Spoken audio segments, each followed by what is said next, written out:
the new chemical light, drawn from the fountain of nature, and of Manuall Experience, to which is added a treatise concerning sulfur. The author's anagram, Divi Lesci genus Anno. In this sentence, I love the divine race of Lesci. All the letters of the author's name are found transposed to WIT, Michael Sendivogius. Preface. Upon all genuine seekers of the great chemical art, or sons of Hermes, the author implores the divine blessing and salvation. Underscore underscore underscore underscore underscore underscore underscore underscore underscore underscore. When I considered in my mind the great number of deceitful books and forged alchemistic receipts, which have been put in circulation by heartless impostors, though they do not contain even a spark of truth, and how many persons have been and are still daily led astray by them, it occurred to me that I could not do better than communicate the talent committed to me by the Father of Lights to the sons and heirs of knowledge. I also wish to let posterity see that in our own age, as well as in ancient times, this singularly gracious philosophical blessing has not been denied to a few favored men. For certain reasons I do not think it advisable to publish my name. Chiefly, because I do not seek for praise for myself, but am only anxious to assist the lovers of philosophy. The vainglorious desire for fame I leave to those who are content to seem what they, in reality, are not. The facts and deductions which I have here briefly set down are transcribed from that Manuall Experience, graciously bestowed upon me by the Most High. And my object is to enable those who have laid a sound foundation in the elementary part of this most noble art, to advance to a more satisfying fullness of knowledge, and to put them on their guard against those depraved vendors of smoke, who delight in fraud and imposition. Our science is not a dream, as the vulgar crowd imagines, or the empty invention of idle men, as the foolish suppose. It is the very truth of philosophy itself, which the voice of conscience and of love bid me conceal no longer. In these wicked days, indeed, when virtue and vice are accounted alike, the ingratitude and unbelief of men keep our art from appearing openly before the public gaze. Yet this glorious truth is even now capable of being apprehended by learned and unlearned persons of virtuous lives, and there are many persons of all nations now living who have beheld Diana unveiled. But as many, either from ignorance or from a desire to conceal their knowledge, are daily teaching and inducing others to believe that the soul of gold can be extracted, and then imparted to other substances, and thereby entice numbers to incur great waste of time, labor, and money, let the sons of Hermes know for certain that the extracting of the essence of gold is a mere fond delusion, as those who persist in it will be taught to their cost by experience, the only arbitress from whose judgment seat there is no appeal. If, on the other hand, a person is able to transmute the smallest piece of metal, with or without gain, into genuine gold or silver which abides all the usual tests, he may justly be said to have opened the gates of nature, and cleared the way for profounder and more advanced study. It is with this object that I dedicate the following pages, which embody the results of my experience, to the sons of knowledge, that by a careful study of the working of nature they may be enabled to lift the veil, and enter her inmost sanctuary. To this final goal of our sacred philosophy they must travel by the royal road which nature herself has marked out for them. Let me therefore admonish the gentle reader that my meaning is to be apprehended not so much from the outward husk of my words, as from the inward spirit of nature. If this warning is neglected, he may spend his time, labor, and money in vain. Let him consider that this mystery is for wise men, and not for fools. The inward meaning of our philosophy will be unintelligible to vainglorious boasters, to conceited mockers, and to men who smother the clamorous voice of conscience with the insolence of a wicked life. As also to those ignorant persons who have fondly staked their happiness on albifactions and rubrifactions and other equally senseless methods. The right understanding of our art is by the gift of God, or by the ocular demonstration of a teacher, and can be attained only by diligent, humble search, and prayerful dependence on the giver of all good things. Now, God rejects those who hate him, and scorn knowledge. In conclusion, would earnestly ask the sons of knowledge to accept this book in the spirit in which it was written. And when the hidden has become manifest to them, and the inner gates of secret knowledge are flung open, not to reveal this mystery to any unworthy person. Also to remember their duty towards their suffering and distressed neighbors, to avoid any ostentatious display of their power. And above all, to render to God, the Three-in-One, sincere and grateful thanks with their lips, in the silence of their hearts. And by refraining from any abuse of the gift. Simplicity. Is. The seal of truth. As after the completion of the preface, it was found that it did not cover the whole of the space allotted to it, I have, at the publisher's request, there set down the Last Will and Testament of Arnold Villanovanus, which I once turned into Latin verse. I am conscious that the style of my versification is wanting in neatness and elegance, but this defect was partly caused by the necessity of adhering strictly and faithfully to the author's meaning. Testament of Arnold de Villanova. It is said that Arnold de Villanova, a man who was a credit to his race, signified his last will in the following words: "It has its birth in the earth, its strength it doth acquire in the fire. And there becomes the true stone of the ancient sages. Let it be nourished for twice 6 hours with a clear liquid until its limbs begin to expand and grow apace. Then let it be placed in a dry and moderately warm spot for another period of 12 hours, until it has purged itself by giving out a thick steam or vapor, and becomes solid and hard within. The virgin's milk that is expressed from the better part of the stone is then preserved in a carefully closed oval-shaped distilling vessel of glass, and is day by day wondrously changed by the quickening fire, until all the different colors resolve themselves into a fixed gentle splendor of a white radiance, which soon, under the continued genial influence of the fire, changes to a glorious purple. The outward and visible sign of the final perfection of your work. The first treatise of nature, what she is, and what manner of men her disciples ought to be. Many sages, scholars, and learned men have in all ages, and, according to Hermes, even so early as the days before the flood, written much concerning the preparation of the philosopher's stone. And if their books could be understood without a knowledge of the living processes of nature, one might almost say that they are calculated to supersede the study of the real world around us. But though they never departed from the simple ways of nature, they have something to teach us, which we, in these more sophisticated times, still need to learn. Because we have applied ourselves to what are regarded as the more advanced branches of knowledge, and despise the study of so simple a thing as natural generation. Hence we pay more heed to impossible things than to those objects which are broadly exhibited before our very eyes. We excel more in subtle speculations than in a sober study of nature, and of the meaning of the sages. It is one of the most remarkable features of human nature that we neglect those things which seem familiar, and are eager for new and strange information. The workman who has attained the highest degree of excellence in his art, neglects it, and applies himself to something else, or else abuses his knowledge. Our longing for an increase of knowledge urges us ever onward toward some final goal, in which we imagine that we shall find full rest and satisfaction, like the ant which is not endowed with wings till the last days of its life. In our time, the philosophical art has become a very subtle matter. It is the craft of the goldsmith compared with that of the humble workman who exercises his calling at the forge. We have made such mighty strides in advance that if the ancient masters of our science, Hermes and Geber and Raymond Lullius, were to rise from the dead, they would be treated by our modern alchemists, not as sages, but as only humble learners. They would seem very poor scholars in our modern lore of futile distillations, circulations, calcinations, and in all the other countless operations wherewith modern research has so famously enriched our art.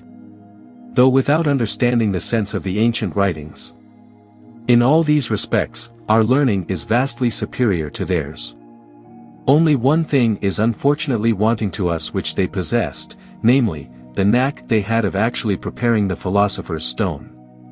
Perhaps, then, their simple methods were after all the best, and it is on this supposition that I desire, in this volume, to teach you to understand nature, so that our vain imaginations may not misdirect us in the true and simple way. Nature, then, is one, true, simple, self-contained, created by God and informed with a certain universal spirit. Its end and origin are God. Its unity is also found in God, because God made all things. Nature is the one source of all things, nor is anything in the world outside nature, or contrary to nature. Nature is divided into 4 places, in which she brings forth all things that appear and that are in the shade. And according to the good or bad quality of the place she brings forth good or bad things. There are only 4 qualities which are in all things and yet do not agree among themselves, as one is always striving to obtain the mastery over the rest. Nature is not visible, though she acts visibly. She is a volatile spirit who manifests herself in material shapes, and her existence is in the will of God. It is most important for us to know her places, and those which are most in harmony, and most closely allied, in order that we may join things together according to nature, and not attempt to confound vegetables with animals, or animals with metals. Everything should be made to act on that which is like to it, and then nature will perform her duty. Students of nature should be such as is nature herself, true, simple, patient, constant, and so on. Above all, they should fear God, and love their neighbors. They should always be ready to learn from nature, and to be guided by her methods, ascertaining by visible and sensible examples whether that which they propose to perform is in accordance with her possibilities. If we would reproduce something already accomplished by nature, we must follow her, but if we would improve on her performance, we must know in and by what it is ameliorated. For instance, if we desire to impart to a metal greater excellence than nature has given to it, we must take the metallic substance both in its male and its female varieties, else all our efforts will be in vain. It is as impossible to produce a metal out of a plant, as to make a tree out of a dog or any other animal. Second Treatise. Concerning the operation of nature in our substance. And its seed. I have already said that nature is one, true, and consistent, and that she is known by her products, such as trees, herbs, etc. I have also described the qualifications of a student of nature. Now I will say a few words about the operation of nature. As nature has her being in the will of God, so her will, or seed, is in the elements. She is one, and produces different things, but only through the mediate instrumentality of seed. For nature performs whatsoever the sperm requires of her, and is, as it were, only the instrument of some artisan. The seed, if anything, is more useful to the artist than nature herself. For nature without seed, is what a goldsmith is without silver and gold, or a husbandman without seed corn. Wherever there is seed, nature will work through it, whether it be good or bad. Nature works on seed as God works on the free will of man. Truly it is a great marvel to behold nature obeying the seed, not because she is forced to do so, but of her own will. In like manner, God permits man to do what he pleases, not because he is constrained, but of his good and free bounty. The seed, then, is the elixir of anything, or its quintessence, or its most perfect digestion and decoction, or, again, the balm of sulfur, which is the same as the radical moisture in metals. We might say much more about this seed, but can only mention those facts which are of importance in our art. The 4 elements produce seed, through the will of God and the imagination of nature. And as the seed of the male animal has its center or storing place in the kidneys, so the 4 elements by their continual action project a constant supply of seed to the center of the earth, where it is digested. And whence it proceeds again in generative motions. Now the center of the earth is a certain void place wherein nothing is at rest, and upon the margin or circumference of this center the 4 elements project their qualities.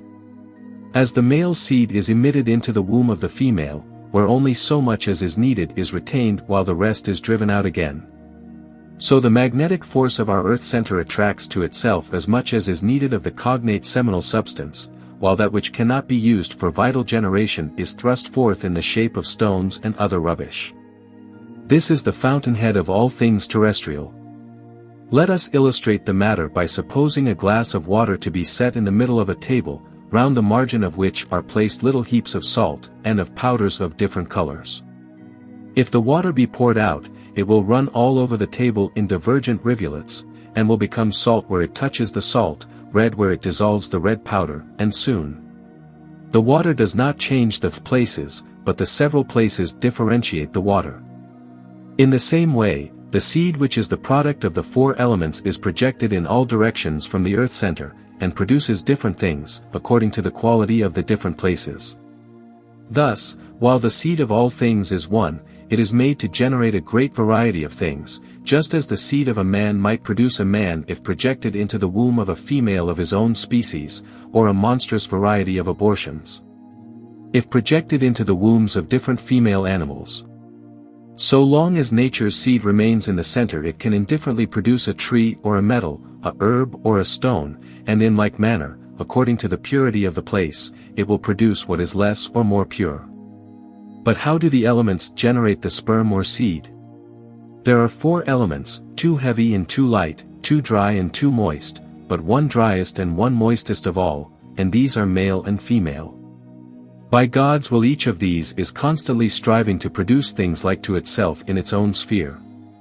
Moreover, they are constantly acting on one another, and the subtle essences of all are combined in the center, where they are well mixed and sent forth again by Arceus, the servant of nature. As is more fully set forth in the epilogue of these 12 treatises. Third Treatise. Concerning the true and first matter of metals. The first matter of metals is twofold, and one without the other cannot create a metal. The first and principal substance is the moisture of air mingled with warmth. This substance the sages have called mercury, and in the philosophical sea it is governed by the rays of the sun and the moon. The second substance is the dry heat of the earth, which is called sulfur. But as this substance has always been kept a great mystery, let us declare it more fully, and especially its weight, ignorance of which mars the whole work. The right substance, if the quantity of it which is taken be wrong, can produce nothing but an abortion. There are some who take the entire body for their matter, that is, for their seed or sperm. Others take only a part of it, both are on the wrong track. If any one, for instance, were to attempt the creation of a man out of a man's hand and a woman's foot, he would fail. For there is in every body a central atom, or vital point of the seed, its 1/8200 part, even in a grain of wheat. Neither the body nor the grain is all seed, but every body has a small seminal spark, which the other parts protect from all excess of heat and cold. If you have ears and eyes, treasure up this fact, and be on your guard against those who would use the whole grain as seed, and those who strive to produce a highly rarefied metallic substance by the vain solution and mixture of different metals. For even the purest metals contain a certain element of impurity, while in the inferior the proportion is greater. You will have all you want if you find the point of nature, which you must not, however, look for in the vulgar metals. It is not to be found therein, for all these, and common gold more especially, are dead. But the metals which we advise you to take are living and have vital spirits. Fire is the life of metals while they are still in their ore, and the fire of smelting is their death. But the first matter of metals is a certain moisture mixed with warm air. Its appearance is that of oily water adhering to all pure and impure things, yet in some places it is found more abundantly than in others, because the earth is more open and porous in one place than in another, and has a greater magnetic force. When it becomes manifest, it is clothed in a certain vesture, especially in places where it has nothing to cling to. It is known by the fact that it is composed of three principles. But, as a metallic substance, it is only one without any visible sign of conjunction, except that which may be called its vesture or shadow, namely, sulfur, etc. Fourth Treatise. How metals are produced in the bowels of the earth. The metals are produced in this way, after the four elements have projected their power and virtues to the center of the earth, they are, in the hands of the Arceus of nature, distilled and sublimed by the heat of perpetual motion towards the surface of the earth. For the earth is porous, and the air by distillation through the pores of the earth is resolved into a water, out of which all things are generated. You should know that the seed of metals is the same, in the first instance, as the sperm of all other things, viz., a vaporous moisture. Hence it is foolish to seek the dissolution of metals in the first matter, which is nothing but a vapor, and in so doing philosophers have not comprehended the first matter, but only the second, as Bernard Trevisan well argues.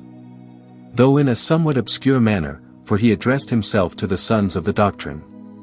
For my part, before openly explaining this theory, I would warn all men not to seek that which exists everywhere by itself in a soft volatile form by so many circulations, calcinations, and reiterations of hard gold and silver, which can never be changed back into their original substance. Let us follow the real meaning of the writers of alchemy whose works we read, and remember that if art would produce any solid and permanent effect, it must follow in the footsteps of nature, and be guided by her methods. It must trust itself to the guidance of nature as far as nature will lead, and go beyond her by still adhering to her rules. Now I said that all things are produced of a liquid air or a vapor, which the elements distill into the center of the earth by a continual motion, and that as soon as the archeus has received it, his wisdom sublimes it through the pores, and distributes it to each place, producing different things according to the diverse places in which it is deposited.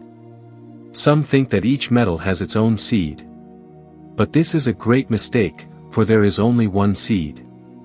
The sperm which appears in Saturn is the same as that which is found in gold, silver, copper, and their difference is caused by the place, and by the time during which nature was at work upon them, the procreation of silver being achieved sooner than that of gold, and so with the other metals. The vapor which is sublimed by heat from the center of the earth, passes either through cold or warm places.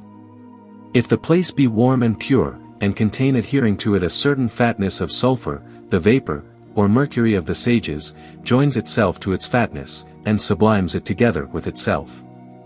If in the course of its further sublimation this unctuous vapor reaches other places where the earth has already been subtilized, purified, and rendered moist by previous ascending vapors, it fills the pores of this earth, and with it becomes gold. But if this unctuous moisture be carried to impure and cold places, it becomes lead. If the earth be pure and mingled with sulfur, it becomes copper. For the purer the place is, the more beautiful and perfect will the metal be. We must also note that the vapor is constantly ascending, and in its ascent from the earth's center to its superficies, it purifies the places through which it passes. Hence precious metals are found now where none existed 1,000 years ago, for this vapor, by its continual progress, ever subtilizes the crude and impure, and as continually carries away the pure with itself. This is the circulation and reiteration of nature. All places are being more and more purified, and the purer they become, the nobler are their products. In the winter this unctuous vapor is congealed by the frost.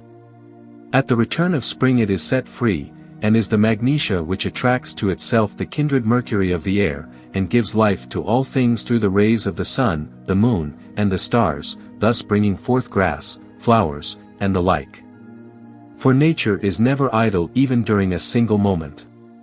This, then, is the only true account of the generation of metals. The earth is purged by a long distillation, and when the unctuous or fatty vapor approaches, the same are procreated, nor are they ever otherwise begotten.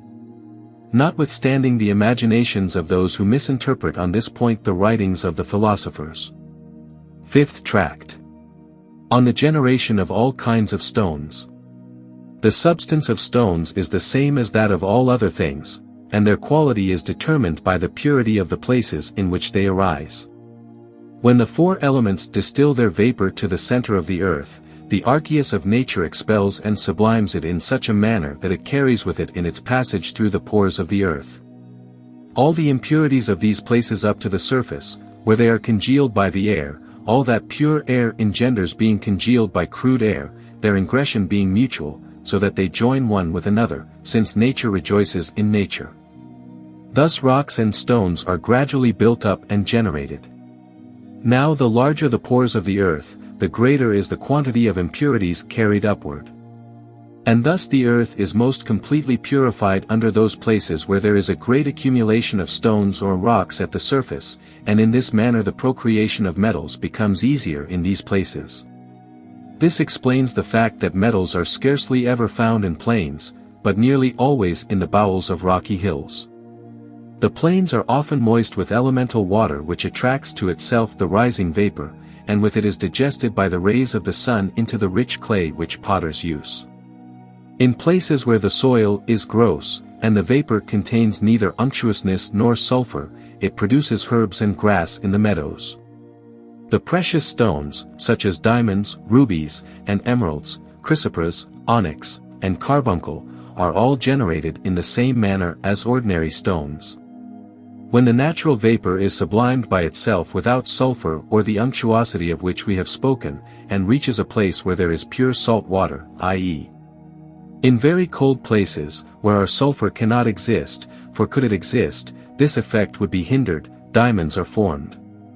The unctuous sulfur which rises with the vapor cannot move without warmth, and is instantly congealed, when it reaches a slightly cold place, leaving the vapor to continue its upward movement without it.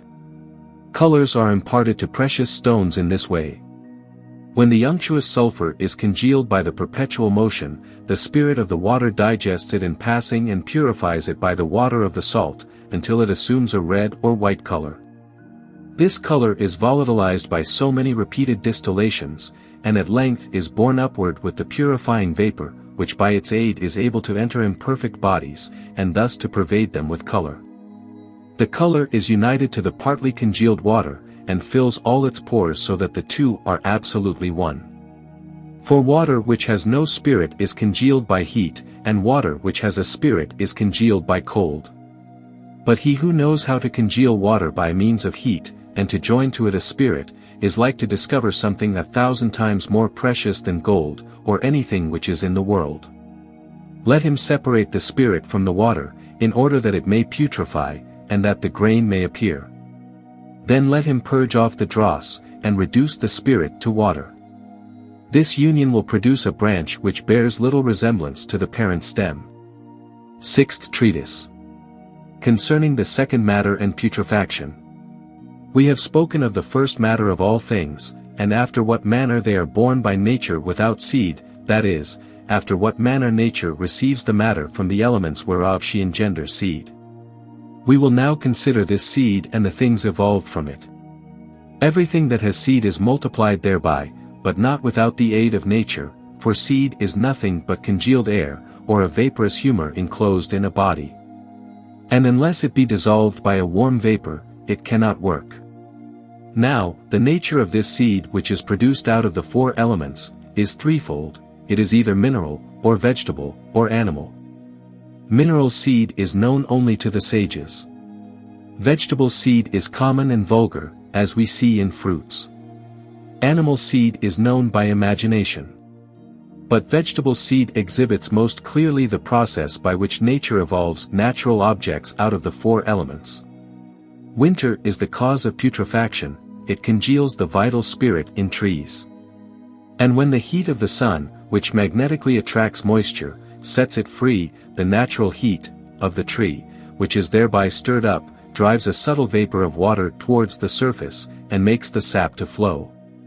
Always separating the pure from the impure, though the impure may sometimes precede the pure. That which is pure is congealed into flowers, the impure becomes leaves, the gross and thick hardens into bark. The bark of the tree remains fixed, the leaves fall when the pores are obstructed by heat or cold. The flowers receive a color according to the quality of the natural heat, and bear fruit or seed. We may instance the apple, wherein is the sperm, whence the tree does not spring. But in this sperm is the seed or grain interiorly, whence the tree is born even without sperm, for multiplication is not of the sperm but of the seed. Thus we see how nature, without our help, creates vegetable seed out of the four elements.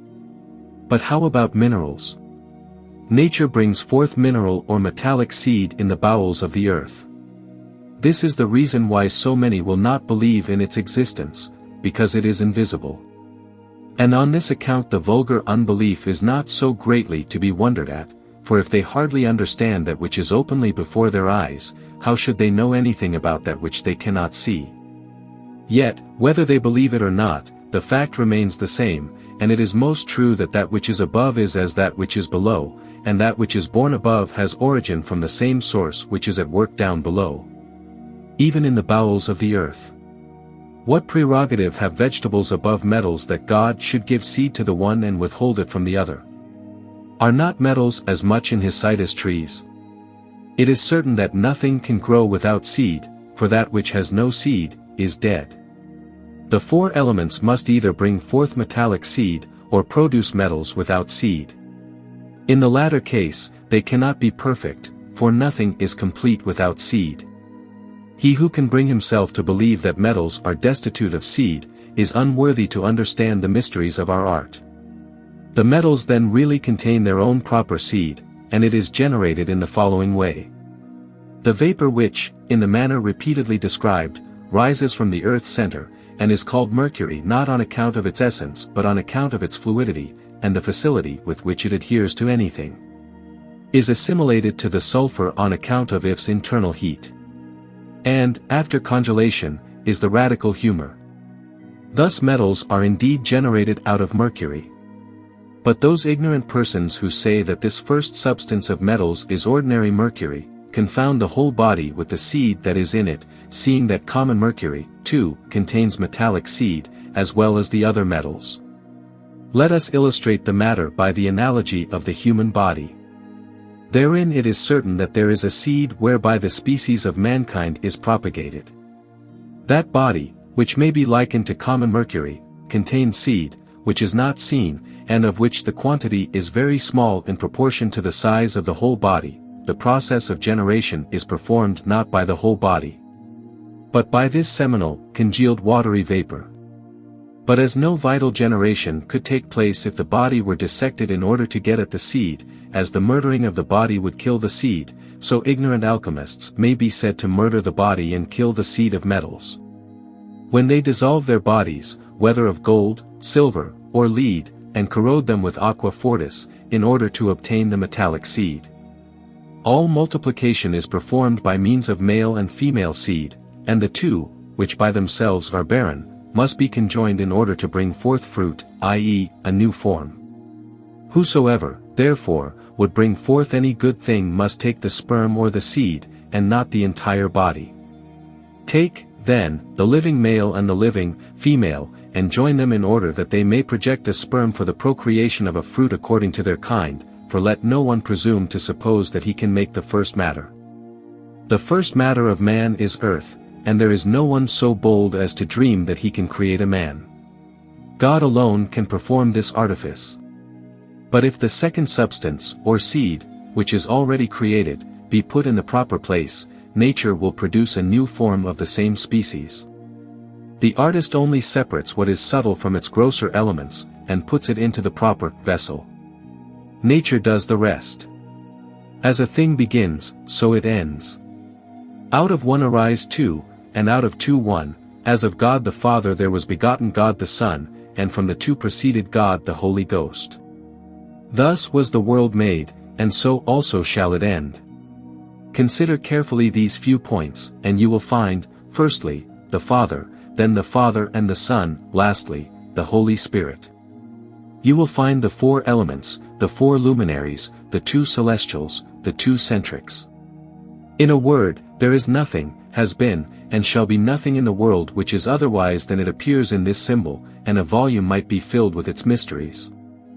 I say, therefore, it is the attribute of God alone to make one out of one. You must produce one thing out of two by natural generation. Know, then, that the multiplying sperm is the second substance, and not the first.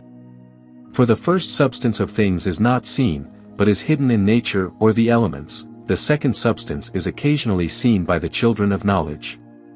7th Treatise. Concerning the virtue of the second matter. But in order that you may the better know this second matter, I will describe to you its virtues. Nature is divided into three kingdoms, the mineral, the vegetable, and the animal. It is manifest that the mineral kingdom could subsist of itself were there no vegetables or animals in the world. The vegetable, in like manner, is independent of the animal and mineral. These two kingdoms were created in independence. The animal kingdom alone depends for its subsistence on the two others, and is the most noble and excellent of all. And seeing that it is the last of the three, it governs the two others, because virtue expends itself at the third, even as it is multiplied in the second. In the vegetable kingdom the first substance is the herb or the tree, which you cannot create, but which is produced by nature alone. The second substance is the seed which you see, by which herbs and trees are propagated. In the animal kingdom the first substance is the beast or man, whom you cannot create, but the seed, or second substance, by which they are propagated, you know. In the mineral kingdom, too, you are unable to create a metal, and if you boast that you can do so, nature will laugh at your pretensions. Given even the possession of that first matter which is vaunted by the philosophers, namely, the centric salt, you cannot multiply it without gold, but the vegetable seed of metals is known only to the sons of science. In the case of plants, the seed is seen outwardly, and is digested by warm air. In animals the seed appears inwardly and outwardly, and is prepared in the kidneys of the male. Water is the seed of minerals, in the very center of their heart and life. And the kidneys of its digestion are fire. The receptacle of vegetable seed is the earth, the receptacle of animal seed the womb of the female, and air is the receptacle of water, the mineral seed. The receptacles of seed are the same as congelations of bodies, digestion is the same as solution, and putrefaction the same as destruction. The specific property of seed is to enter into union with other substances belonging to the same kingdom, because it is subtle, and, in fact, air congealed by fatness into water. It is recognizable by the fact that it does not become naturally united to anything outside the kingdom to which it belongs. It is not dissolved, but only congealed, as it does not need solution but only congelation. Hence it is necessary that the pores of bodies be open to admit the sperm, in the center of which lies the seed, which is air. When it enters its proper womb it is congealed, and congeals the pure or mixed substance which it finds. So long as there is any seed in the body lives, when it is all consumed the body dies, and any emission of seed weakens the body, as may be seen in the case of dissolute persons, and of trees which have been too richly laden with fruit. The seed, then, is invisible, but the sperm can be seen, and is even as a living soul, which is not found in dead things. It is extracted after two manners, of which the first is gentle and the second violent. Nothing is produced without seed, but everything comes into being by means of seed. Let all sons of knowledge remember that seed is vainly sought in dry trees, and that it is found only in those which are green. 8th Treatise. How Nature Operates Through Our Art in the Seed. Seed in itself produces no fruit, if it be not placed by nature or art in its own proper womb. Though seed in itself is the most glorious of all created things, yet the womb is its life, which causes the putrefaction of the enclosing grain or sperm, brings about the congelation of the vital atom, nourishing and stimulating its growth by the warmth of its own body. All this is constantly and regularly being enacted, by months, years, and seasons, in the above said three natural kingdoms. The process can be hastened artificially in the vegetable and mineral, but not in the animal world. In the mineral kingdom, art can do something which nature is unable to perform, by removing the crude air which stops up the outward pores of minerals, not in the bowels of the earth but in the circumference. The elements vie in projecting their seed into the center of the earth in order that it may there be digested. The center, by a caloric movement, emits it into the womb. Of these wombs there are an untold number, as many as there are places, and one place always purer than another. Know that a pure womb will bring forth a pure form of its own species. For instance, as among animals there are wombs of women, cows, mares, bitches, so in the mineral world there are metals, stones, and salts. Now salts principally demand consideration, with their localities, according as they are less or more important. 9th Treatise. On the Commixtion of Metals, and the Eliciting of the Metallic Seed. We have spoken hitherto of nature, of art, of bodies, sperm, and seed. Let us now proceed to the practical inquiry, how metals should be mixed, and how they are mutually related. For, as a woman is generated in the same womb, and out of the same seed as a man, and the only difference is in the degree of digestion, and the purity of the blood and salts, so silver is produced from the same seed, and in the same womb as gold. But the womb of the silver had more water, and, as it were, less digested blood than that of gold, according to the times of the celestial moon. But if you would understand the sexual union of the metals, and their manner of emitting and receiving seed, look at the celestial bodies of the planets. You will see that Saturn is higher than all the rest, to whom Jupiter succeeds, then Mars, the Sun, Venus, Mercury, while the last place is occupied by the Moon. The virtues of the planets descend, but do not ascend. And so as experiences teaches us, Mars is easily converted into Venus, but not Venus into Mars, which has an inferior sphere. Also Jupiter may be quickly transmuted into Mercury, because Jupiter has a higher place. The one is second after the firmament, the other second after the earth. Saturn is the highest, the Moon lowest, the Sun combines with all, but is never ameliorated by its inferiors. There is a great correspondence between Saturn and the Moon, the Sun being medial between them, as also between Mercury and Jupiter, Mars and Venus, which all have the Sun as their center. Most operators know how to transmute iron into copper, or Venus, without using gold. They also know how to change Jupiter into Mercury. Some can prepare the Moon, silver, out of Saturn. But if they could prepare gold by these changes, their secret would be worth knowing indeed. For this reason I repeat that it is important to know the mutual correspondence of metals, and their possibilities of union.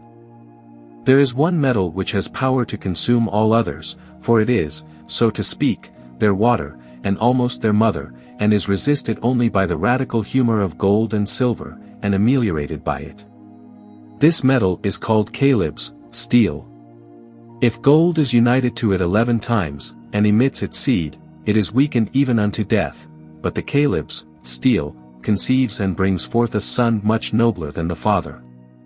And when the seed of the Sun is placed in her womb, it purifies it, and renders it 1,000 times better fitted to produce excellent fruit. There is another calibs, steel, which is like this one, and created as a thing by itself by nature. This steel is able, with its wonderful virtue, to elicit from the rays of the Sun that which so many have sought, and which is the chief principle of our art. 10th Treatise. On the supernatural generation of the Son of the Sun.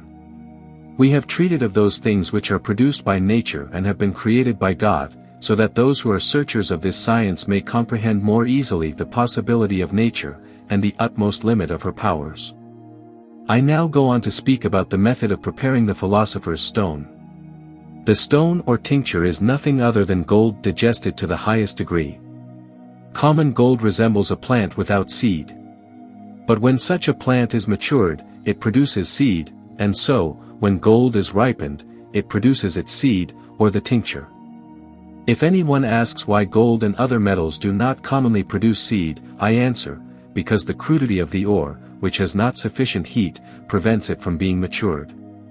In some places pure gold is found which nature has been striving to mature, but which has not attained to ripeness on account of the crudity of the air.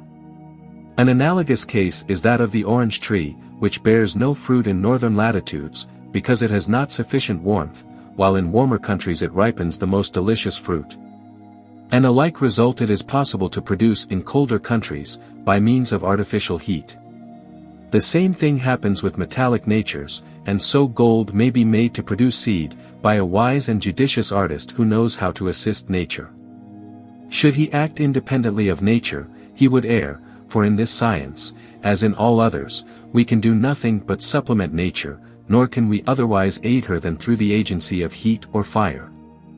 Now, in order that nature may be enabled to work upon a congealed metallic substance, wherein the spirit does not appear, the body must be dissolved and its pores opened. Now, there are two kinds of solution, the violent and the natural. And under the former head come all those methods of solution which are in vogue among the vulgar herd of modern alchemists, and the same are cold and useless.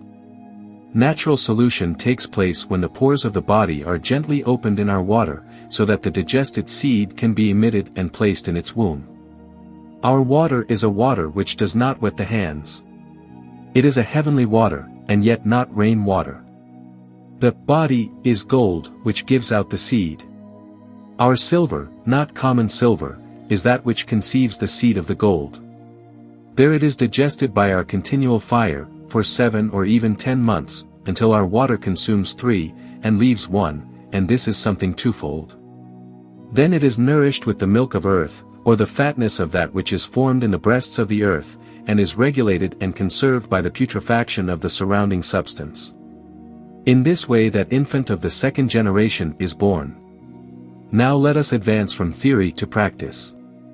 11th Treatise. Concerning the practical preparation of our stone or tincture. By means of our art. Our discourse in preceding chapters has been enlarged by appropriate examples which will facilitate the understanding of the practice, which, in accordance with natural procedure, must be performed as follows. Take 11 grains of our earth. Buy as many doses, 1 grain of our gold, and 2 grains of our silver. Here you should carefully bear in mind that common gold and silver are of no use for our purpose, as they are dead. Those which I ask you to take are the living metals. Expose them to the heat of our fire, and there will come out of them a dry liquid. The earth will first be dissolved into a water, which is called mercury of the sages, and this water will dissolve the bodies of the gold and silver, and consume them, till only the 10th part with 1 part remains. Which is the radical metallic humor. Then take the water of saltpetre from our earth, in which is a living river and a flowing wave. Let this water be clear, and pour on it the radical humor. Expose the whole to the fire of putrefaction and generation, which is not the same as that of the first operation.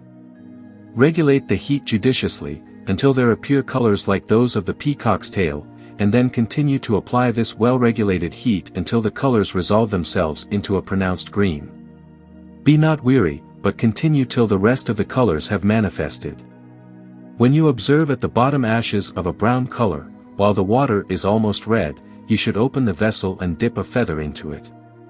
With this feather smear a morsel of iron, and if it becomes tinged, pour into the vessel as much of a certain water, which we will describe hereafter, as there is of crude air which has entered in. And then again subject it to coction over the same fire, until it colors the feather again. Further than this my experience does not go. The water I have mentioned is the menstruum of the world, from the sphere of the moon, and so carefully rectified that it has power to calcine the sun. Herein have I desired to discourse everything to your understanding, and if sometimes you will take my meaning rather than my words, you will find that I have revealed all, more especially as regards the first and second work. It remains for me to say a few words about the fire. In the first operation the fire should be of 1 degree and continuous, and should pervade the whole substance with an even warmth. In the second operation we need a natural fire, which digests and fixes the substance. Behold, I say unto you the truth. I have unfolded the regimen of the fire, if only you understand nature. But it is needful also to speak a few words concerning the vessel, which ought to be such as is indicated by nature, and 2 of these vessels suffice. In the first operation, the vessel should be round, in the second it should be somewhat smaller. It should also be of glass, in the form of a vial or egg. But know, above all things, that the fire employed by nature is one, and its differences are determined by differences of distance. The vessel of nature is also one, but we use 2 in order to accelerate the development of our substance. Its material is one, but consists of 2 substances. If you would produce anything, look at the things that are produced. If you cannot understand those which are continually before your eyes, it will go hardly with you when you seek to produce those which are as yet unseen. Remember that God alone can create. But he has permitted the sage to make manifest things that are hidden and concealed, according to the ministry of nature. Consider, I pray you, the simple water of the clouds. Who would believe that it contains in itself all mundane objects, hard stones, salts, air, earth, and fire? What shall I say of the earth, which seems simple enough, and yet contains water, fire, salts, air, and much besides? O, admirable nature, who knowest by the means of water how to produce the wonderful fruits of earth, who dost give life to them and nourish them by means of air. Everything depends upon the faculty of seeing which we bring to the study of nature. Common eyes, for instance, discern that the sun is hot, the eyes of the sage see that the sun itself is cold, and that it is only its movements which produce heat, for its effect is felt at so great a distance in space. The heat of the sun is the same as our natural fire, for as the sun is the center of the planets, and then scatters its heat downward in all directions, so in the center of the earth there is a sun of the earth, which by its perpetual motion drives heat or rays upward towards the surface of the earth. This inward heat is much more powerful than elemental fire, but it is tempered and cooled by the water which pervades and refreshes the pores of the earth, otherwise all things would be consumed by its fierceness. In the same way, the fierce rays of the sun are tempered and assuaged by the air of the intermediate atmosphere, without which everything would be consumed, and no generation would be possible. But I must now proceed to explain after what manner the elements act upon each other. In the center of the earth, then, there is a central sun, of which the heat pervades the whole earth to its surface by reason of the movement thereof, or by the motion of the firmament thereof. This heat changes the water of the earth into air, or vapor, which being much more subtle than water, is violently driven upward through the pores of the earth. But when it reaches the colder atmosphere it is once more condensed into water. And in some places we do indeed see this water, or condensed air, driven high up into the air by the force of the central fire, just as a kettle of water when exposed to gentle heat sends upward a gentle stream of vapor and air, while the steam thickens and the upward movement becomes more intense when the fire is kindled into a blaze. By this action of the central sun, the elements are distributed over the earth, and each finds the place where it can grow.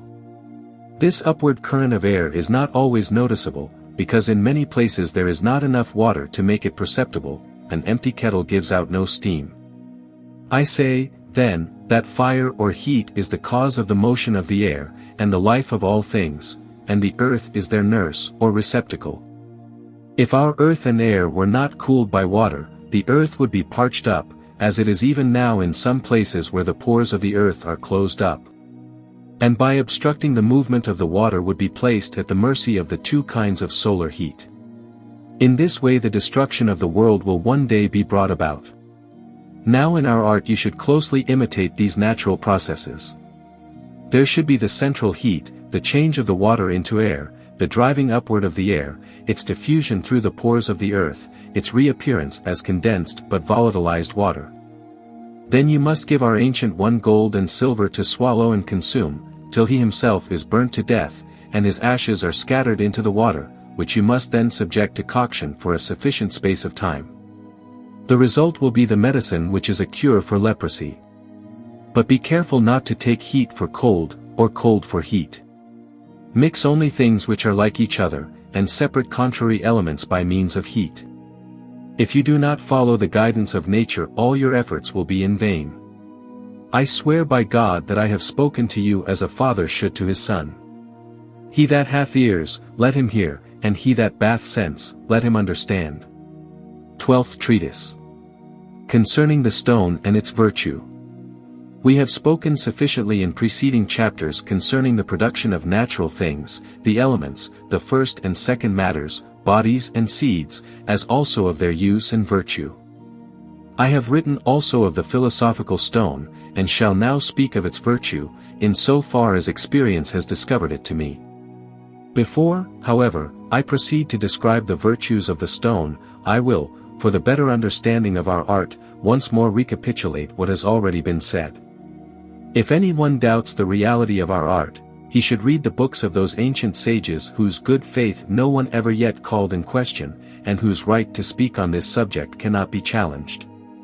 If you will not believe them, I am not so foolish as to enter into a controversy with one who denies first principles. The deaf and dumb cannot speak. Why minerals alone should be excluded from God's primal benediction, when he bade all things increase and multiply after their kind, I am unable to see, and if minerals have seed they have it for the purpose of generic propagation. The art of alchemy is true in its nature. Nature is true also, but a true artist is rarely found. Nature is one, our art is one, but the workmen are many. Nature, then, generates things through the will of God out of the first matter, the product of the elements, which is known to God alone. Nature produces things, and multiplies them out of the second substance, which is known to the sages. All elements are mutually dependent, though they do not agree when joined, but the queen of all is water, because it is the mother of all things and over it broods the spirit of fire. When fire acts on water, and strives with it, the first matter is evolved. Thus arise vapors of sufficient denseness to combine with earth, by means of that crude air which from the very beginning was separated from it. This process is going on ceaselessly, by means of perpetual motion. For motion causes heat, as you may know by continued friction of any substance. Motion causes heat, heat moves the water. The motion of water produces air, which is the life of all living things.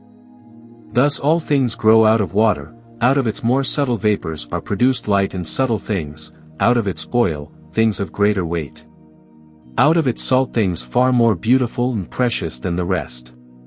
But as nature is often hindered by the impurity of this vapor, fatness, and salt, from producing perfection, experience has taught us to separate the pure from the impure.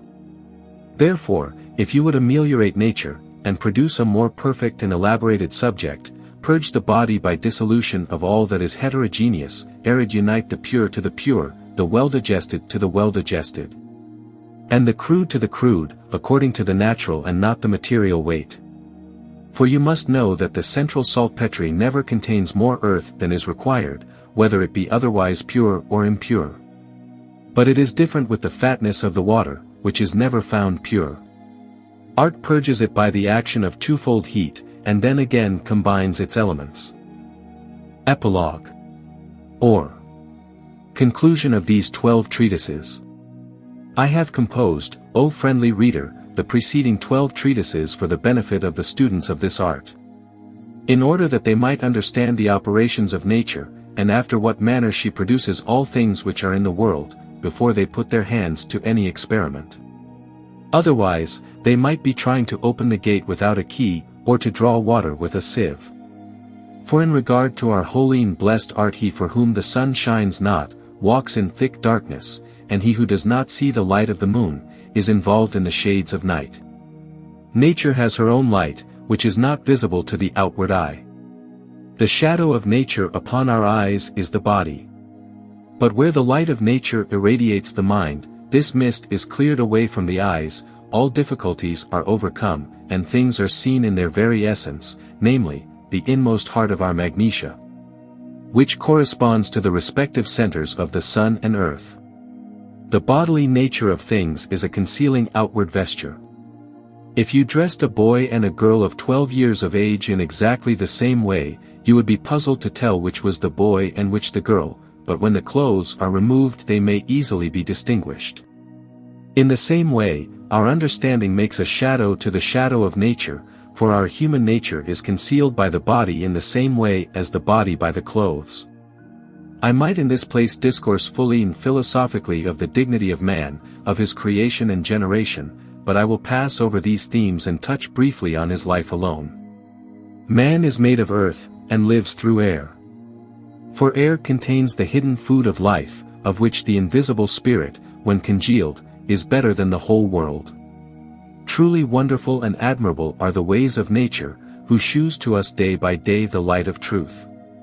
I have set down in these 12 treatises that which she has revealed to me in order that the God-fearing reader may more easily understand that which I have seen with my eyes, that which my hands have performed, without any fraud or sophistication. For without the light and knowledge of nature it is impossible to attain to the perfection of this art, unless it be revealed to a man by the Spirit, or secretly by a loving friend. The substance is vile and yet most precious.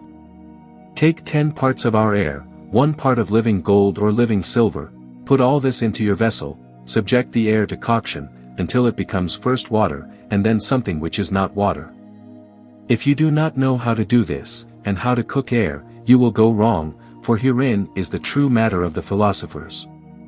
You must take that which is, but is not seen until the operator pleases. This is the water of our dew, which is extracted from the saltpetre of the sages, by which all things grow, exist, and are nourished, whose womb is the center of the celestial and terrestrial sun and moon. To speak more openly, it is our magnet, which I have already called our calebs, or steel. Air generates this magnet, the magnet engenders or manifests our air. Thus Hermes says that its father is the sun, its mother the moon, and that the winds have fostered it in their womb, that is to say, the salt alkali, called by the sages salt of ammonia, or vegetable salt, is hidden in the womb of magnesia. The operation thereof is as follows: you dissolve condensed air, and in it a 10th part of gold. Seal it up, and expose it to our fire, until the air is changed into powder, and there will be seen, given the salt of the world, a great variety of colors. The rest of this process and the method of multiplication you will find fully set forth in the writings of Lullius, and other of the ancient sages, so therefore I do not dwell on them, being content to treat only of the first and second matters. This I have done frankly, and with open heart. Think not that any man in this world has spoken more fully and clearly than I have. I have not learned what I tell you from books, but by the experiment of my own hands. If you do not understand it at first, or are unable to accept the truth, accuse not my work, but blame rather yourself, believing that God will not reveal this secret unto you. Take it, then, in all earnestness, read and again read it, especially the epilogue of these 12 treatises, and diligently consider the possibilities of nature, the action of the elements, and which is chief among them. Especially in the rarefaction of air or water, by which the heavens and the whole world were created. This I admonish you to do, as a father admonishes a son. Do not wonder that I have written so many treatises. I am not in need of books for myself, but was impelled to record my experience by pity towards those who are wandering astray in the darkness of their own conceits. And though I might have set forth this secret in few words, I have written at great length in order to equip you with that knowledge of nature, without which you could not hope to succeed in this art. Do not be put out by the seeming contradictions with which, in accordance with the custom of the sages, I have had to conceal my real meaning a little.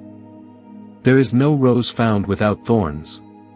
Revolve diligently in your mind all that I have said about the way in which the elements distill the radical moisture to the center of the earth, and how the terrestrial and centric sun again raises and sublimes them, by its continual motion, to the surface of the earth. Note also the correspondence which has been affirmed between the celestial and the centric sun, for the celestial sun and moon have a special power and a wonderful virtue in distilling upon earth by their rays. For heat is easily united to heat, and salt to salt. As the central sun has its sea and crude perceptible water, so the celestial sun has its sea of subtle and imperceptible water, the atmosphere. On the surface of the earth the two kinds of rays meet and produce flowers and all things. Then rain receives its vital force out of the air, and unites it to that of the saltpetre of the earth. For the saltpetre of the earth is like calcined tartar, and by its dryness, attracts air to itself, which air it dissolves into water. For this saltpetre itself was once air, and has become joined to the fatness of the earth. The more abundantly the rays of the sun descend, the greater is the quantity of saltpetre generated, and so also is the harvest on earth increased. All this does experience daily teach. I have willed thus to set forth solely for the benefit of the ignorant the correspondences which exist between all things, and the efficacious virtue of the sun, moon, and stars. The wise have no need of such instruction. Our substance is openly displayed before the eyes of all, and yet is not known.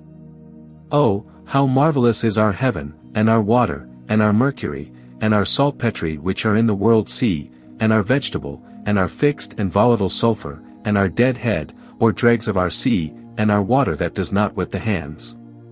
And without which no mortal can live, without which nothing is born or generated in the whole world.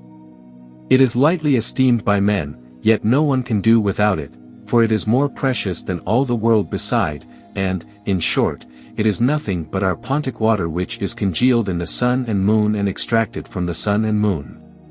By means of our calebs, steel, through the skill of the sages by a philosophical artifice and in a surprising manner. I did not really intend to publish this book, for reasons that are named in the preface, but my love for earnest students of this art got the better of my caution. So have I sought to make known my goodwill to those who know me, and manifest unto the initiated that I am their companion and equal, and that I desire their acquaintance.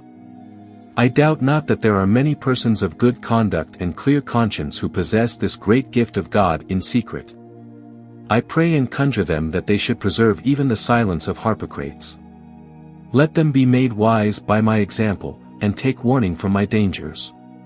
Whenever I have revealed myself to the great, it has always been to my peril and loss. But by this work I now shew myself to the sons of Hermes, while at the same time I instruct the ignorant, and direct lost seekers into the right path.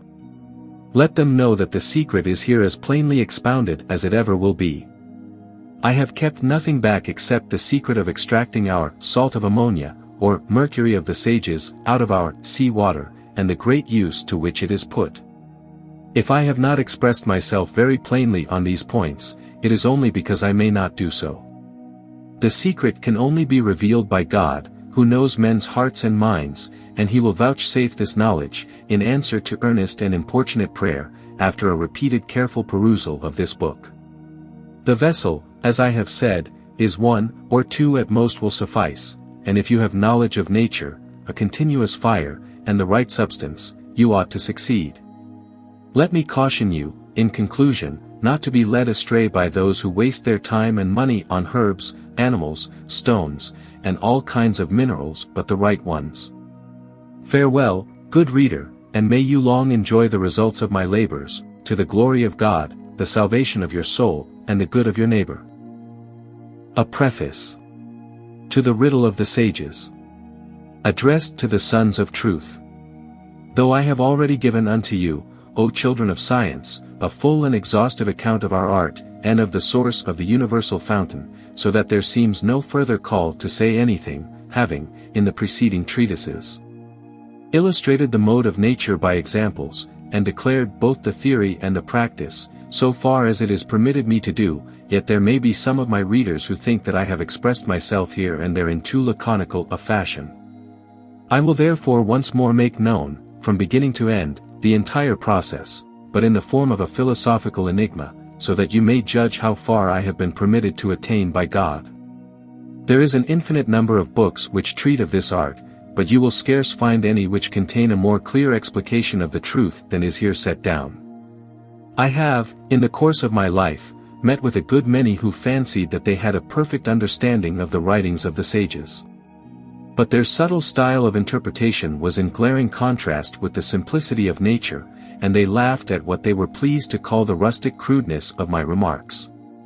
I have also frequently attempted to explain our art to others by word of mouth, but though they called themselves sages, they would not believe that there is such water in our sea, and attributed my remarks to temporary insanity. For this reason I am not afraid that my writings will reveal anything to unworthy persons, as I am persuaded that it is only by the gift of God that this art can be understood. If, indeed, subtlety and mental acuteness were all that is necessary for its apprehension, I have met with many strong minds, well fitted for the investigation of such subjects. But I tell you, be simple, and not overwise, until you have found the secret. Then you will be obliged to be prudent, and you will easily be able to compose any number of books, which is doubtless more simple for him who is in the center and beholds the thing itself, than one who is on the circumference only, and can only go by hearsay. You have a clear description of the matter of all things, but I warn you that if you would attain to this knowledge you should continue in earnest prayer to God, and love your neighbor. In the second place, you should not be ready to imagine all manner of subtleties and refinements of which nature knows nothing. Remain rather in the way of her simplicity, for therein you are far more likely to put your finger on the subject than if you abide in the midst of subtleties. In reading my book, do not stick too closely to the letter of my words, but read them side by side with the natural facts which they describe. You should also from the first fix your eyes steadily on the object of your search, and the scope and aim of our work. It is much wiser to learn with your mind and your brain first than by bitter experience afterwards. The object of your search should be to find a hidden thing from which, by a marvelous artifice, there is obtained a liquid by whose means gold is dissolved as gently and naturally as ice is melted in warm water. If you can find this substance, you have that out of which nature produced gold, and though all metals and all things are derived from it, yet it takes most kindly to gold. For all other things are clogged with impurity, except gold wherein there is no uncleanness, whence in a special manner this matter is, as it were, the mother of gold. If you will not follow my instructions, and be warned by my cautions, you can derive no benefit from my book. I have spoken as plainly as my conscience would permit. If you ask who I am a cosmopolitan. If you know me, and wish to be good and honorable men, keep my name a secret. If you do not know me, forbear to inquire after my name, for I shall make public nothing more than appears in this writing. Believe me, if my rank and station were not what they are, I should enjoy nothing so much as a solitary life, or to have joined Diogenes in his tub. For I behold this world full of vanity, greed, cruelty, venality, and iniquity. And I rejoice in the prospect of the glorious life to come. I no longer wonder, as once I did, that the true sage, though he owns the stone, does not care to prolong his life. For he daily sees heaven before his eyes, as you see your face in a glass. When God gives you what you desire, you will believe me, and not make yourself known to the world. A parable. Or Enigma of the Sages. Added by way of an appendix. Once upon a time, when I had been for many years of my life sailing from the Arctic to the Antarctic Pole, I was cast ashore by the will of God, on the coast of a certain great ocean. And though I was well acquainted with the properties of that sea, I did not know whether there was generated near those shores that little fish Aeneas, which is so anxiously sought, even unto this present, by men of high and low degree. But as I watched the naiads and nymphs disporting themselves in the water, being fatigued with my previous toils, and overwhelmed by the multitude of my thoughts, I was lulled asleep by the soft murmur of the waves. And as I slept sweetly and gently, I beheld a marvelous vision. I saw ancient Neptune, with a trident in his hand, rise, with venerable aspect, from our sea, who after a friendly salutation, carried me to a most beautiful island. This island was situated in the southern hemisphere, and contained all that is required for man's use and delight. It appeared a more pleasant and delightful abode than Virgil's Elysian fields. The shores thereof were fringed with verdant myrtles and cypresses. The meadows were studded with a large variety of beautiful and fragrant flowers. The slopes of the hills were clad with vines, olives, and cedars. The roads were overhung by the intertwining branches of laurels and pomegranate trees, which afforded grateful shade to the wayfarer. The plains were covered with groves of orange and lemon trees. In short, the island was an epitome of earthly beauty. Concealed under a rock, Neptune shewed me two minerals of that island, gold and calebs, steel. Then I was conducted to an orchard in the middle of a meadow, which was at no great distance, the same being planted with a great variety of beautiful trees. Among these he shewed me 7 enriched by particular names. And 2 of them towered above the rest. One bore fruit which shone like the sun, and its leaves resembled gold, the fruit of the other was whiter than lilies, and its leaves were like fine silver. Neptune called the first the solar, and the second the lunar tree. The only thing which it was difficult to obtain in the island, was water. The inhabitants had tried to get it from a spring by means of a conduit, and to elicit it from many things. But the result was a poisonous water, and the only water that could be drunk was that condensed out of the rays of the sun and moon. The worst of it was, that no one could attract more than 10 parts of this water. It was wonderful water, I can tell you, for I saw with my eyes, and touched with my hands its dazzling whiteness, which surpassed all the splendor of the snow. While I stood wrapped in admiration, Neptune vanished from my sight, and there stood before me a tall man, on whose forehead the name of Saturn was inscribed. He took a vessel, and scooped up 10 parts of the water, in which he placed fruit from the solar tree, and the fruit was consumed like ice in warm water. So I said unto him, Lord, I behold here a marvelous thing. This water is small in quantity. Nevertheless, the fruit of this tree is consumed therein by a gentle heat. To what purpose is all this? He graciously replied, My son, it is true that this thing is wonderful. But this water is the water of life, and has such power to exalt the qualities of this fruit, that it shall afterwards, without sowing or planting, only by its fragrance, transmute the 6 trees which remain into its own nature. Moreover, this water is as a woman to the fruits of this tree can putrefy nowhere but in this water. And though the fruit by itself be wonderful and precious, yet when it putrefies in this water, it brings forth out of this putrefaction a salamander that endures the fire. Its blood is more precious than all treasures, and has power to render fertile 6 trees such as you see here, and to make their fruit sweeter than honey. Then I said unto him, Lord, how is this thing done? He replied, I have already told thee that the fruits of the solar tree are living, and they are sweet, but whereas the fruit while it is cooked in this water can inform but 1 part, after its coction has been completed it can inform 1,000. I then inquired whether the fruit was boiled in this water over a fierce fire, and how long. He answered, This water has an inward fire, and when this is assisted by continuous outward warmth, it burns up 3 parts of its own body with this body of the fruit, until nothing but an incredibly small part remains, which, however, possesses the most marvelous virtue. This is cooked by the wise master first for 7 months, and then for 10. But in the meantime, on each 50th day, a variety of phenomena is witnessed. Again I besought him whether this fruit was cooked in several waters, and whether anything was added to it. He made answer, There is no water either in this island or in the whole country, but only this kind alone that can properly penetrate the pores of this fruit. And you should know the solar tree also grew out of this water, which is collected by magnetic attraction out of the rays of the sun and moon. Hence the fruit and the water exhibit a wonderful sympathy and correspondence. If any foreign substance were added to the water, its virtue would only be impaired. Hence nothing should be put into the water but this fruit. After its decoction the fruit has life and blood, and its blood causes all barren trees to bring forth the same precious fruit. I asked whether the water was obtained by any secret process, or whether it was to be obtained everywhere. He said, It is found everywhere, and no one can live without it, but it is best when extracted by means of arcalibs, steel, which is found in the belly of the ram.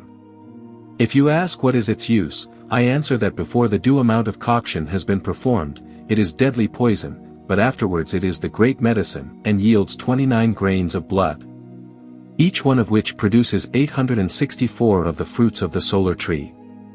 I asked whether it could be still further improved. The sages say, he returned, that it can be increased first to 10, then to 100, then to 1,000, then to 10,000 times its own quantity, and so on. I asked whether that water was known by any particular name. He cried aloud, saying, Few know it, but all have seen it, and see and love it. It has many names, but we call it the water of our sea, the water that does not with the hands. Do they use it for any other purpose? I inquired, and is anything born in it? Every created thing, he replied, uses it, but invisibly. All things owe their birth to it, and live in it. Nothing is, properly speaking, in it, though itself mingles with all things. It can be improved by nothing but the fruit of the solar tree, without which it is of no use in this work. I was going to ask him to speak more plainly, when he began to cry out in such a loud voice that I awoke out of my sleep, and Saturn and the hope of getting my questions answered vanished together. Be contented, nevertheless, with what I have told you, and be sure that it is impossible to speak more clearly. If you do not understand what I have said, you will never grasp the writings of other philosophers. After a while, I fell into another deep sleep, in which I saw Neptune standing over me, congratulating me on our happy meeting in the garden of the Hesperides. He held up to me a mirror, in which I saw the whole of nature unveiled. After we had exchanged a few remarks, I thanked him for conducting me to this beautiful garden, and introducing me to the company of Saturn, and I heartily besought him to resolve for me the difficulties and doubts which Saturn had left uncleared. For instance, I said, I have read and believe that for every act of generation a male and a female are required, and yet Saturn spoke of generation by placing the solar fruit in the water, or mercury of the sages. What did he mean? As the Lord of the Sea, I know that you are acquainted with these things, and I entreat of you to answer me. He said, What you say about the act of generation is true. And yet you know that worms are produced in a different way from quadrupeds, namely by putrefaction, and the place or earth in which this putrefaction occurs is feminine. In our substance the mother is the water of which so much has been said, and its offspring is produced by putrefaction, after the manner of worms. Hence the sages call it the phoenix and salamander. Its generation is a resurrection rather than a birth, and for this reason it is immortal or indestructible. Now, whatsoever is conceived of two bodies is subject to the law of death. But the life of this fruit is a separation from all that is corruptible about it. It is the same with the phoenix, which separates of itself from its corruptible body. I inquired whether the substance was compound in its nature. No, he said, there is only the solar fruit that is put into the water, which must be to the fruit in the proportion of 10 to 1. Believe that what was here revealed to you in a dream by Saturn, after the manner of our island, is not a dream, but a bright reality which will stand the test of broad daylight.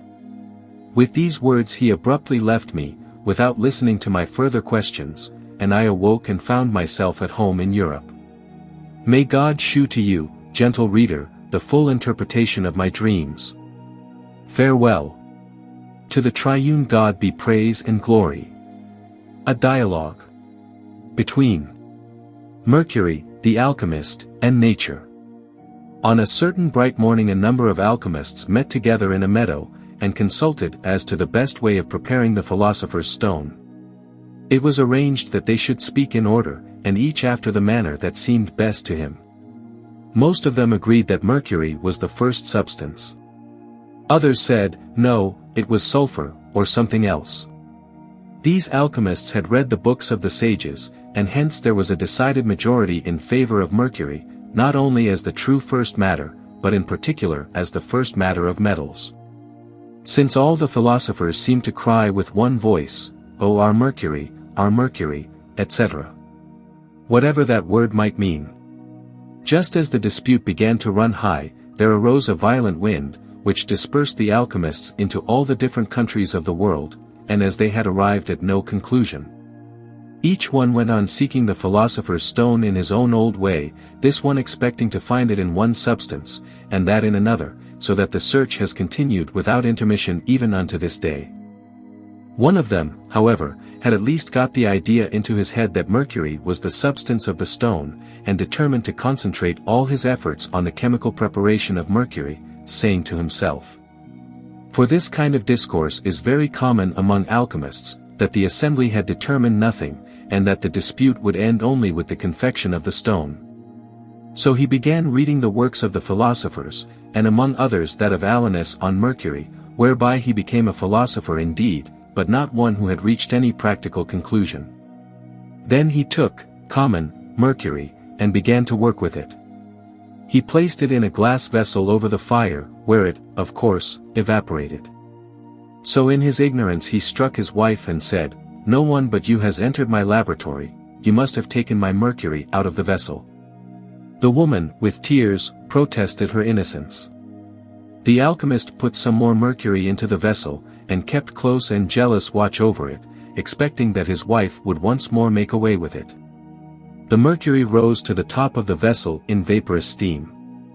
Then the alchemist was full of joy, because he remembered that the first substance of the stone is described by the sages as volatile. And he thought that now at last he must be on the right track. He now began to subject the mercury to all sorts of chemical processes, to sublime it, and to calcine it with all manner of things, with salts, sulfur, metals, minerals, blood, hair, aqua fortis, herbs, urine, and vinegar. All these substances were tried in succession, everything that he could think of was tried, but without producing the desired effect. Seeing that he had still accomplished nothing, the poor man once more began to take thought with himself. At last he remembered reading in some authors that the matter was so contemptible that it is found on the dunghill, and then he began to operate on his mercury with various kinds of dung. When all these experiments turned out failures, he fell into a deep sleep, and there appeared to him an old man, who elicited from him the cause of his sadness, and bade him use the pure mercury of the sages. When the alchemist awoke he pondered over the words of the old man, and wondered what he could mean by the mercury of the sages. But he could think of no other mercury but that known to the common herd, and went on with his efforts to purge it. For which purpose he used, first, the excrements of animals, then those of children, and at last his own. He also went every day to the place where the old man had appeared to him, in the hope that he might be able to ask him for a more detailed explanation of his meaning. At times, he would pretend to be asleep. And because he thought that the old man might be afraid to come to him in his waking hours, he would swear to him, and say, "Be not afraid to come, old man, I am most certainly asleep. See, my eyes are tightly shut." At length, from always thinking about that old man, he fell into a fever, and in his delirious visions he at last saw a phantom in the guise of that ancient standing at his bedside, and heard him say, "Do not despair, my friend. Your mercury is good, and your substance is good, but it will not obey you. Why do you not charm the mercury, as serpents are charmed?" With this, the old man vanished.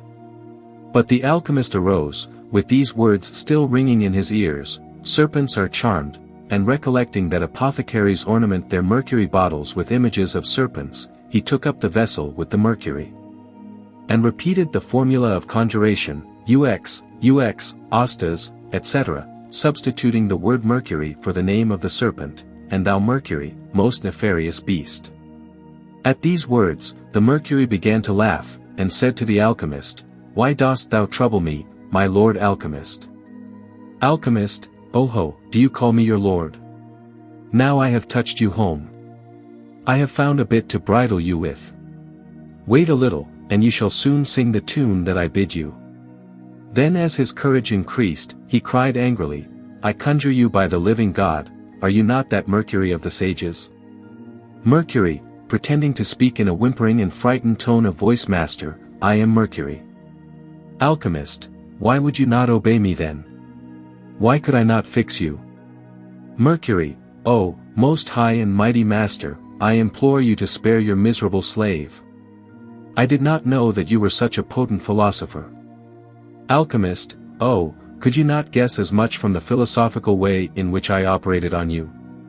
Mercury, I did so, most high and mighty master, but I wished to hide myself, though now I see that I cannot hide myself from my most potent lord. Alchemist, then you know a philosopher when you see him, as you now do, my gallant.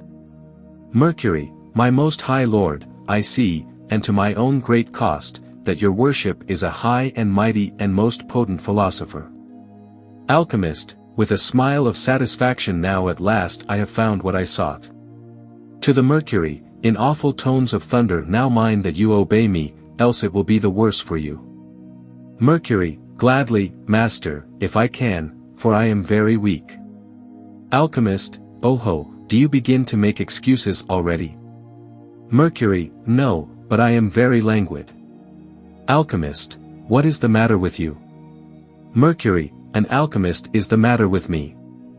Alchemist, are you laughing at me, you false rogue? Mercury, oh, no, no, master, as God shall spare me, I spoke of an alchemist, you are a philosopher. Alchemist, of course, that is quite true. But what did the alchemist do? Mercury, oh master, he has done me 1,000 wrongs. He belabored and mixed me up with all manner of disagreeable and contradictory things, which have stripped me of all my powers, and so I am sick, even to death. Alchemist, you deserved such treatment, because you would not obey. Mercury, I never yet disobeyed a philosopher, but I cannot help laughing at fools. Alchemist, and what is your opinion of me? Mercury, O master, your worship is a great man, and mighty philosopher, greater by far than Hermes, both in doctrine and wisdom. Alchemist, well, I won't praise myself, but I certainly am a learned man. My wife says so too. She always calls me a profoundly learned philosopher. Mercury, I quite believe you. For philosophers are men whom too much learning and thought have made mad. Alchemist, tell me, what am I to do with you? How am I to make you into the philosopher's stone? Mercury, oh, my master philosopher, that I cannot tell. You are a philosopher, I am the philosopher's humble slave. Whatever he wishes to make me, I become, as far as my nature will allow. Alchemist, this is all very fine, but I repeat that you must tell me how to treat you, and whether you can become the philosopher's stone. Mercury, Mr. Philosopher, if you know, you can make it, and if you don't you can't. From me you cannot learn anything with which you have been unacquainted beforehand. Alchemist, you talk to me as to a simple person. Perhaps you do not know that I have lived at the courts of great princes, and have always been regarded as a very profound philosopher. Mercury, I readily believe you, my master, for the filth of your brilliant experiments still cleaves to me. Alchemist, tell me, then, are you the Mercury of the sages? Mercury, I am Mercury, but you should know best, whether I am the Mercury of you philosophers. Alchemist, tell me only whether you are the true Mercury, or whether there is another. Mercury, I am Mercury, but there is also another. With these words, the Mercury vanished. The alchemist shouts and calls aloud, but there is no answer. At last he is fain to derive some little comfort from the thought that he has had speech of Mercury, and therefore must be very dear to it. With this thought he once more sets himself to sublime, distill, calcine, precipitate, and dissolve the mercury in the most awful manner, and with different sorts of waters. But his efforts turned out failures, and mere waste of time. Then he began to curse Mercury, and to blaspheme nature for creating it. When nature heard this, she called Mercury to her, and asked him what he had done to the alchemist, and why he would not obey him. Mercury humbly protested his innocence. Nature admonished him to obey the sons of knowledge who sought to know her. Mercury promised that he would do so, but added, Mother Nature, who can satisfy fools? Nature smiled, and departed. Mercury, indignant with our alchemist, returned also to his own place. The philosopher presently appeared with some excrements of swine, and was proceeding to ply Mercury therewith, when the latter thus wrathfully accosted him, What do you want of me, you fool? Why did you accuse me? Alchemist, are you he whom I so much desire to see? Mercury, I am, but blind people cannot behold me. Alchemist, I am not blind. Mercury, you are as blind as a newborn puppy. You cannot see yourself, how then should you be able to see me? Alchemist, oh, now you are proud and despise me because I speak humbly. Perhaps you do not know that I have lived at the courts of princes, and have always been called a philosopher. Mercury, the gates of princes stand wide for fools. And it is they that fare sumptuously in the palaces of the great. I quite believe that you have been at court. Alchemist, you are, undoubtedly, the devil, and not a good Mercury, if you speak like that to philosophers. Mercury, now, in confidence, tell me whether you are acquainted with any philosophers. Alchemist, do you ask this of me, when you are aware that I am myself a philosopher? Mercury, smiling behold the philosopher. Well, my philosopher, what do you seek, and what would you have? Alchemist, the philosopher's stone. Mercury, of what substance would you make it? Alchemist, of our mercury. Mercury, oh, my philosopher, then I had better go, for I am not yours. Alchemist, you are none but the devil, and wish to lead me astray. Mercury, well, my philosopher, I think I may return the compliment, you have played the very devil with me. Alchemist, oh, what do I hear?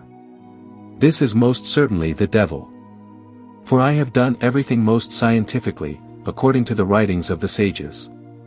Mercury, truly, you are a wonderful operator, your performances exceed your knowledge by as much as they defy the authorities which you have in your books. For they say that substances should be mixed only with substances of a kindred nature. But you have mixed me, against nature, with dung and other foul things, and are indifferent about defiling yourself so long as you can torture me. Alchemist, I do nothing against nature, I only sow the seed in its own proper earth, according to the teaching of the sages. Mercury, you sow me in dung, at the time of the harvest I vanish, and you reap dung. Verily, you are a good husbandman. Alchemist, yet the sages say that their substance is found on the dunghill.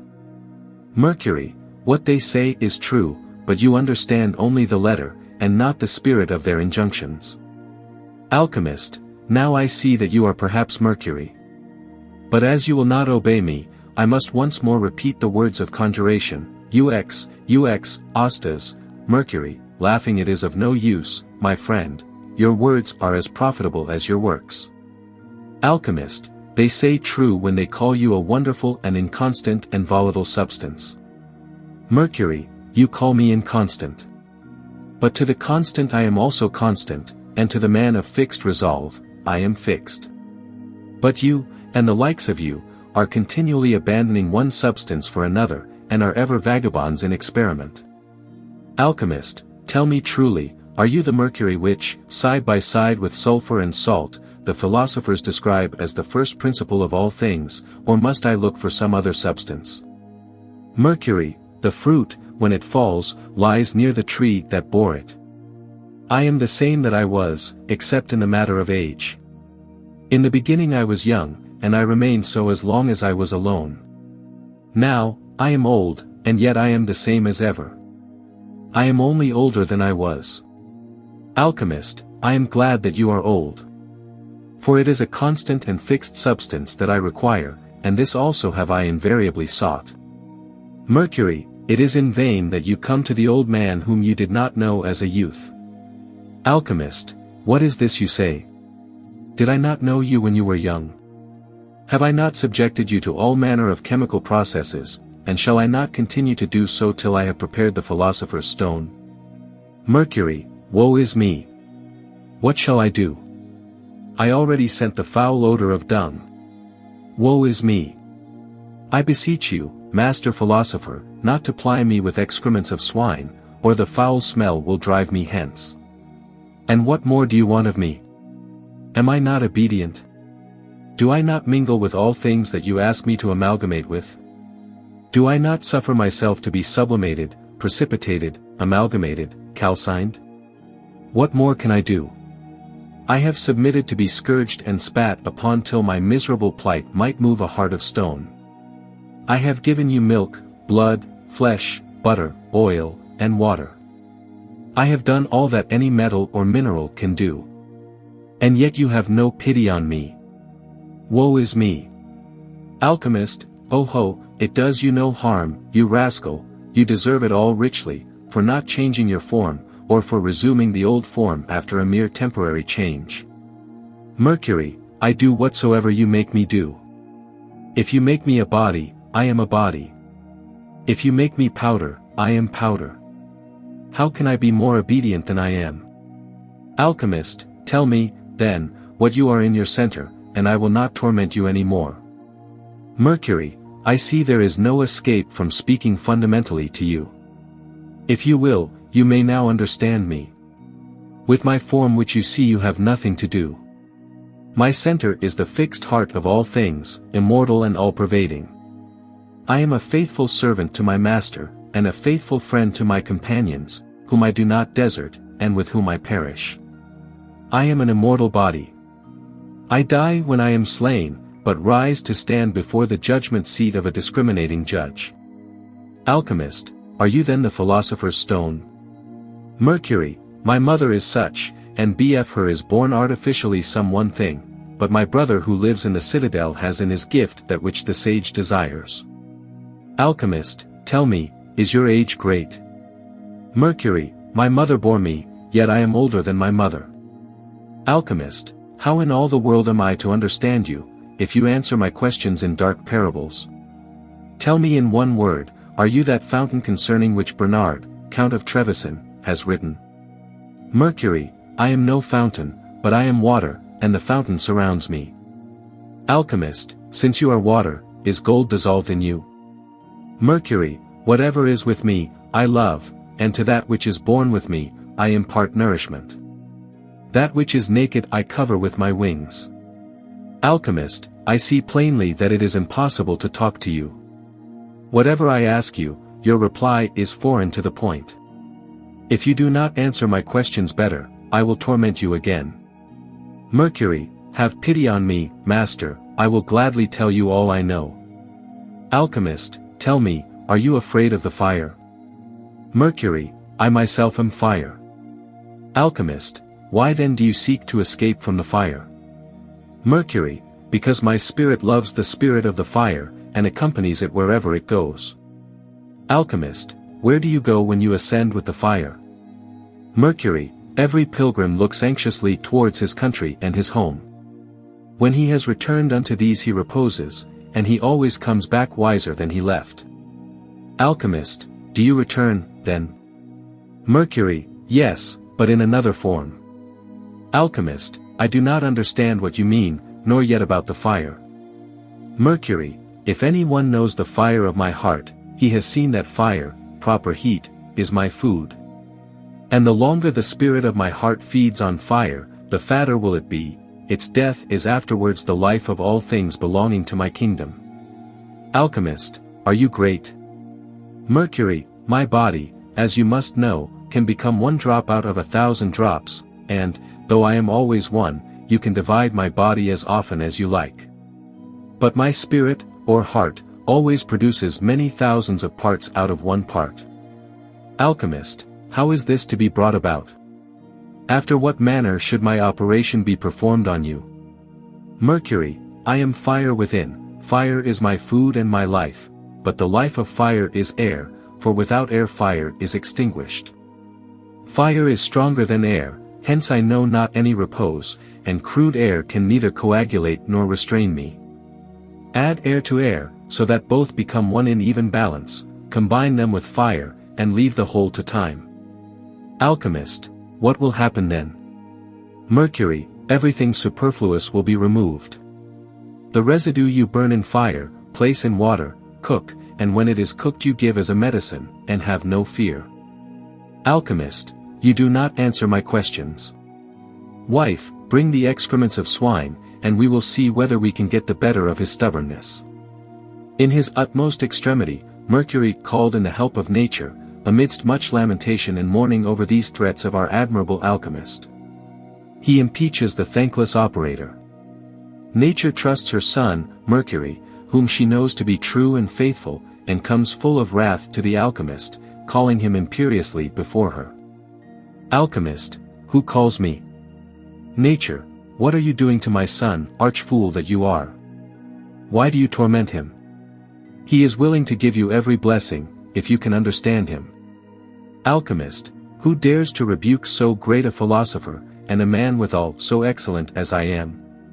Nature, O fool, and of all men most insensate, I know and love all philosophers, and am loved of them. I take pleasure in aiding their efforts, and they help me to do that which I am unable to accomplish. But you so-called alchemists are constantly offending me, and systematically doing despite to me, and this is the reason why all your efforts are doomed to failure. Alchemist, it is not true.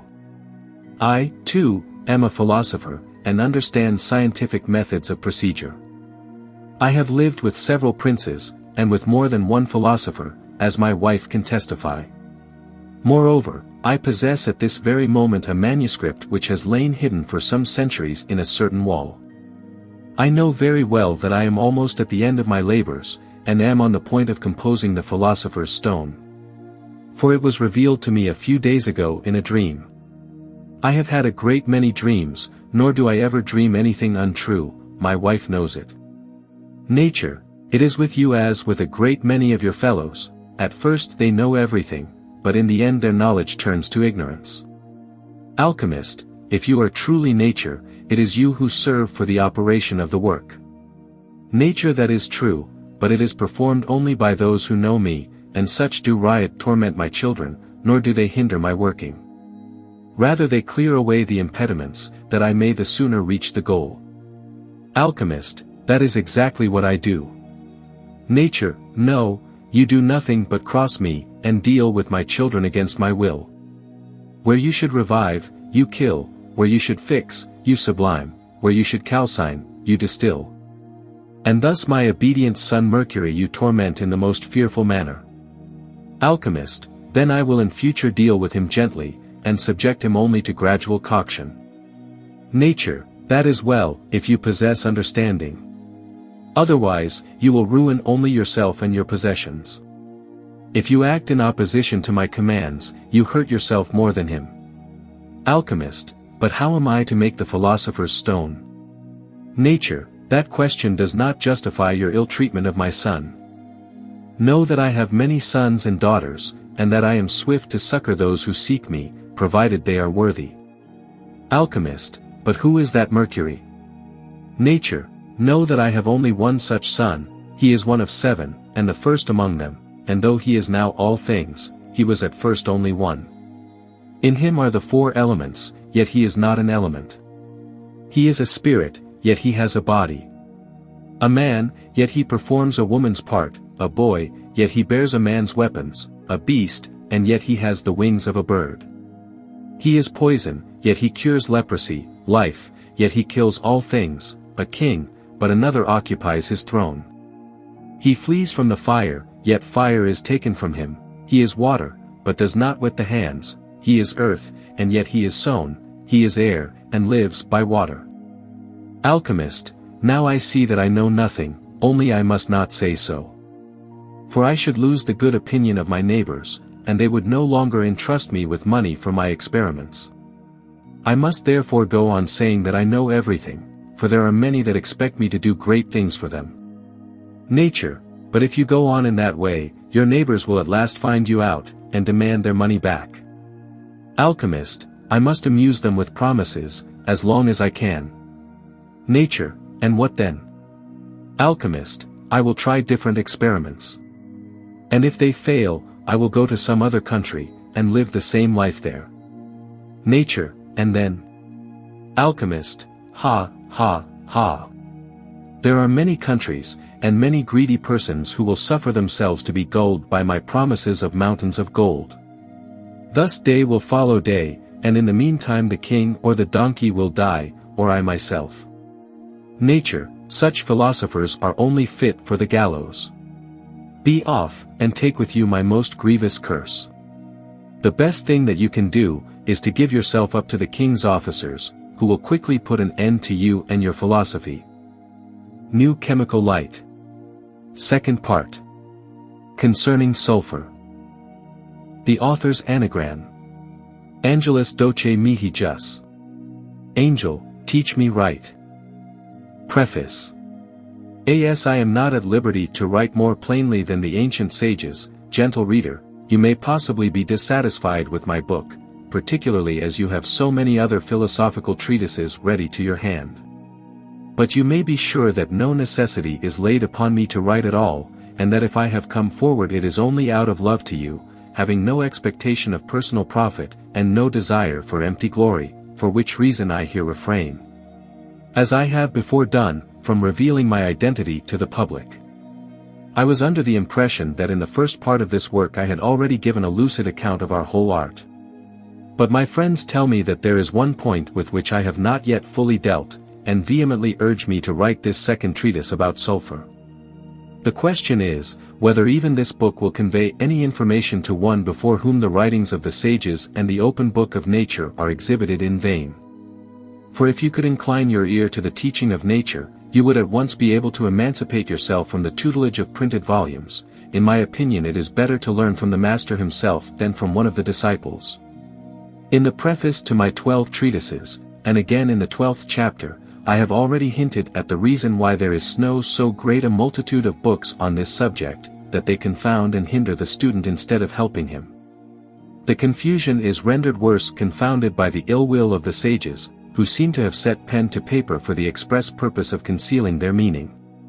And by the carelessness with which some of the more important volumes are copied and printed, the sense of a whole passage is often hopelessly obscured by the addition or omission of one little word, e.g. the addition of the word not in the wrong place.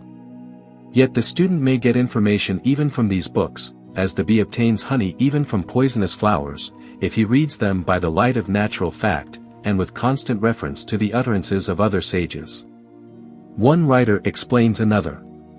Yet some of them are so closely beset with the difficulties of an obscure phraseology, that it is almost impossible to understand them, except by reading them side by side with the facts of nature. For their interpreters and commentators are more hopelessly unintelligible even than the writers whom they take upon themselves to explain. The exposition is more difficult than the text. If you would succeed in this study, keep your eyes fixed on the possibilities of nature, and on the properties of the natural substance. It is universally described as common and easy of access and apprehension, and it is so, but only to those who know it. He who knows it can discover it in the dunghill, he who does not will fail to find it even in gold. I have no desire to praise myself, but this one thing I will say, that the reading of my books, in combination with a careful study of nature, and of the writings of other genuine possessors of this stone, must in the end open up to you the understanding of this secret. If I have planted another tree in the dense forest of alchemistic literature, I have done so, not in order to obstruct the path of students, but in order to aid and refresh them by the way. Let not the diligent and God-fearing inquirer despair. If he seek the inspiration of God, he will most surely find it. This knowledge is more easily obtained of God than of men. For his mercy is infinite, and he never forsakes those who put their trust in him. With him there is no respect of persons, nor does he despise the humble and contrite heart.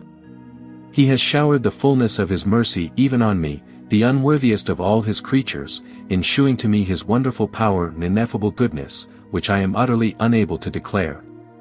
The only way in which I can, in a small degree, at least prove my gratitude, is by succoring my struggling brother students with friendly counsel and assistance.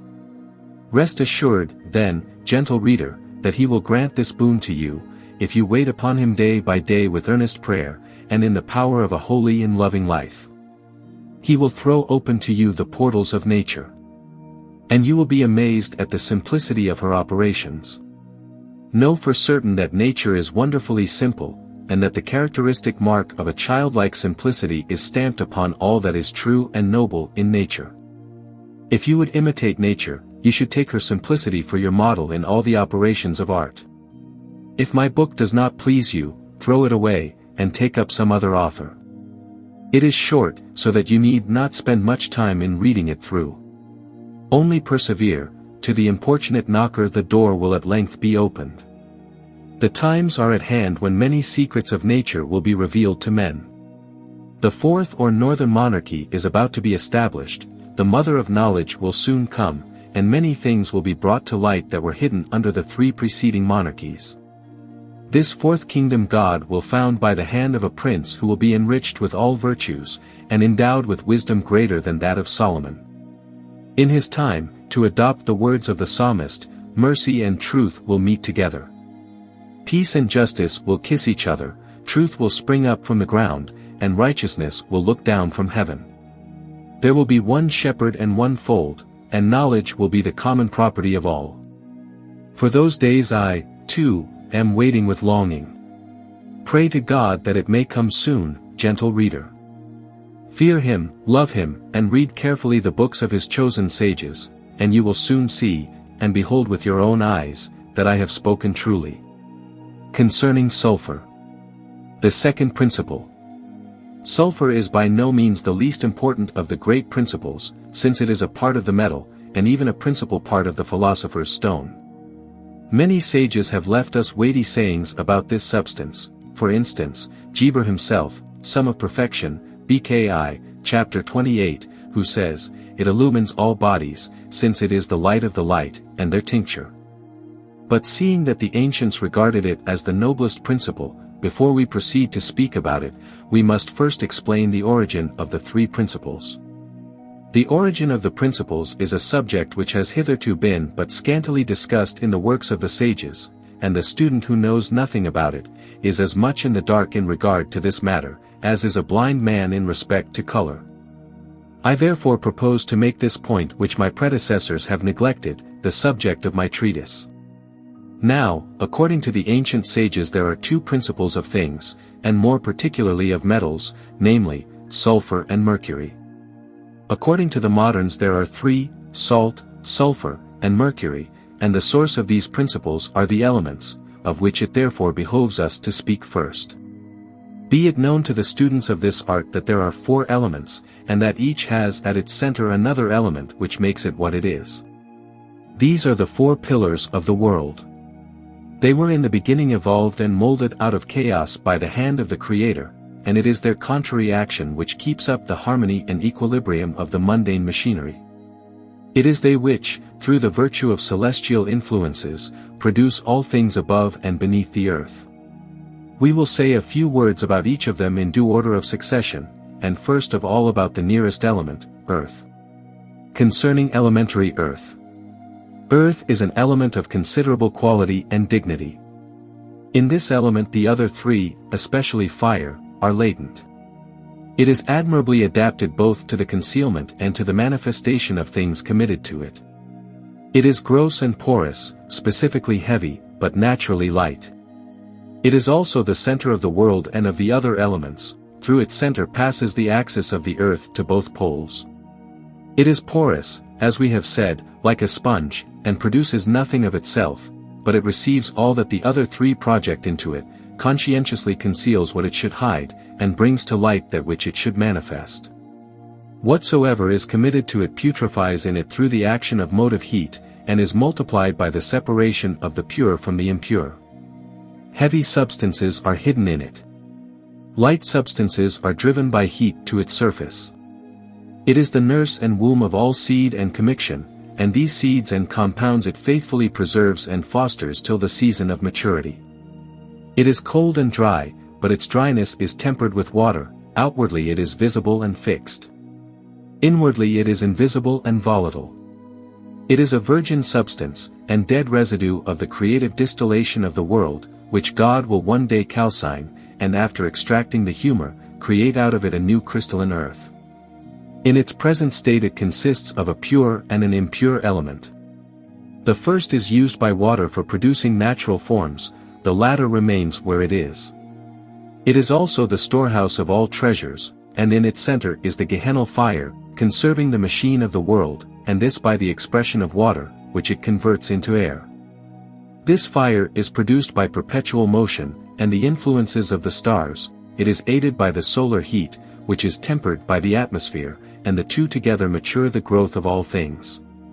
For this reason the element of earth has fire intrinsically, and the earth is purified by this inward fire, as every element is purified by that which is in it. The inmost part, or center of the earth, is then the highest purity mixed with fire, in which there is ceaseless motion, and we have shown at some length in the 12 treatises that it is, as it were, an empty space, into which the other elements project their products. It is enough for us to remember that this elementary earth is like a sponge, and the receptacle of all other elements. Concerning elementary water.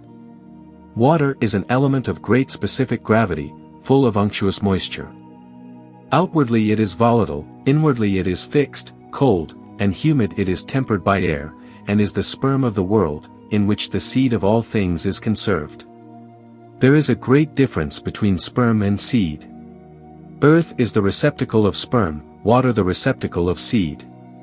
Whatever the air, under the influence of fire, distills into the water, is imparted by the water to the earth.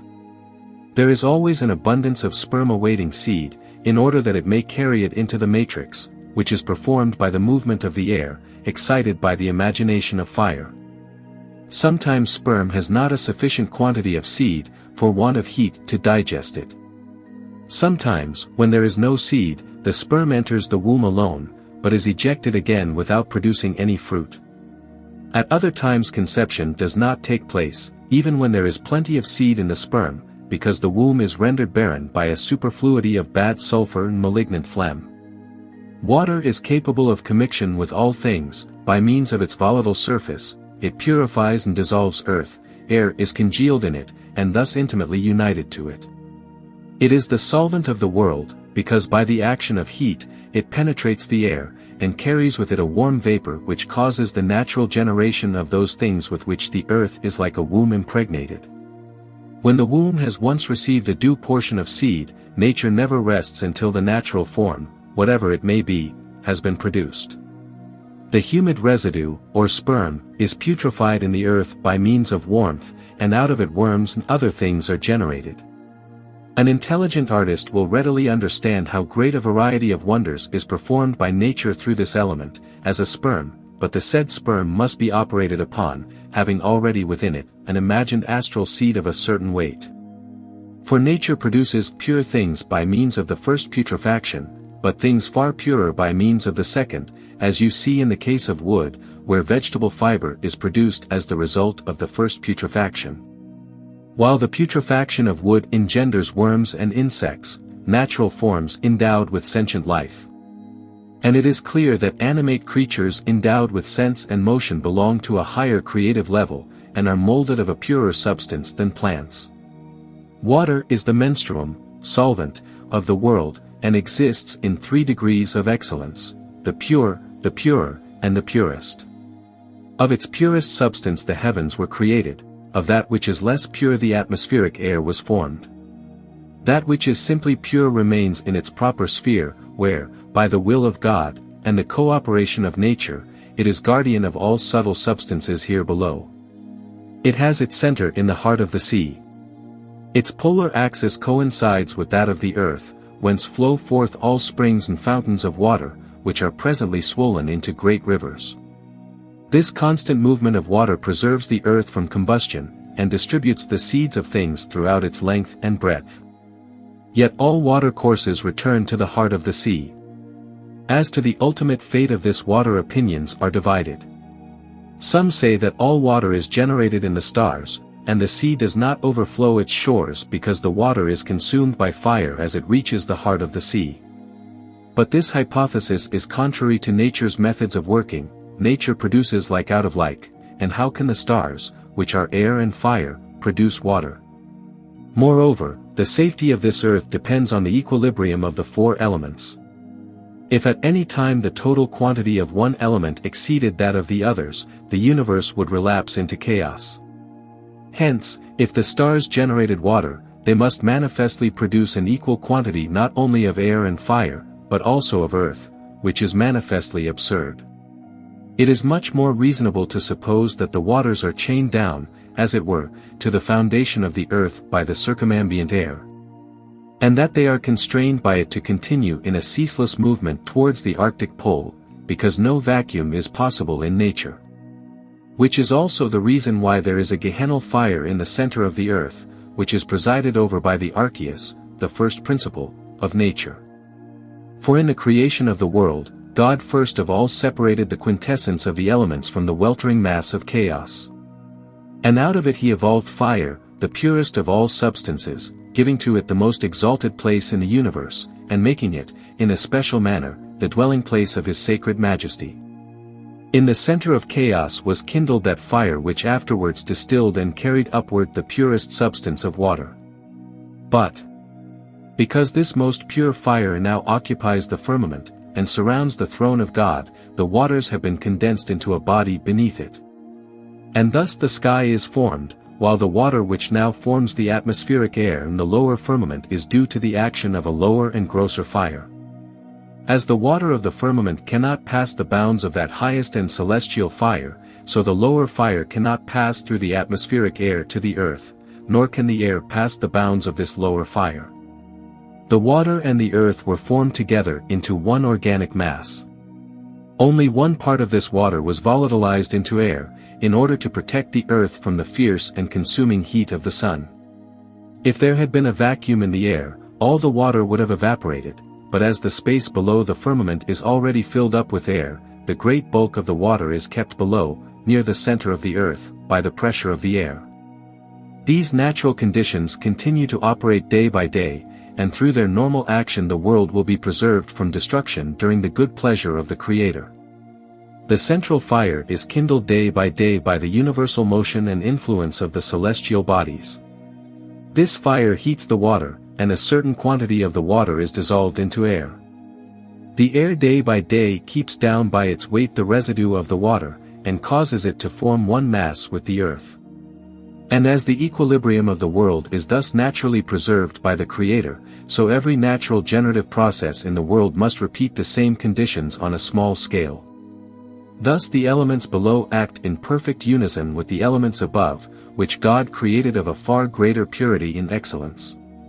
And the example of obedience to their influences, which is set by the whole universe, is imitated on a small scale by the constituent parts of the world below.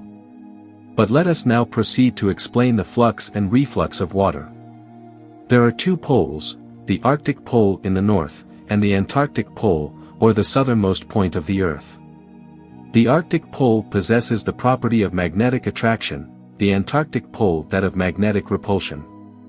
Thus the Arctic Pole attracts the waters along its axis, and then they are again repelled by the Antarctic Pole along its axis, and, as the air does not permit inequality, they are once more forced back to their center, the Arctic Pole.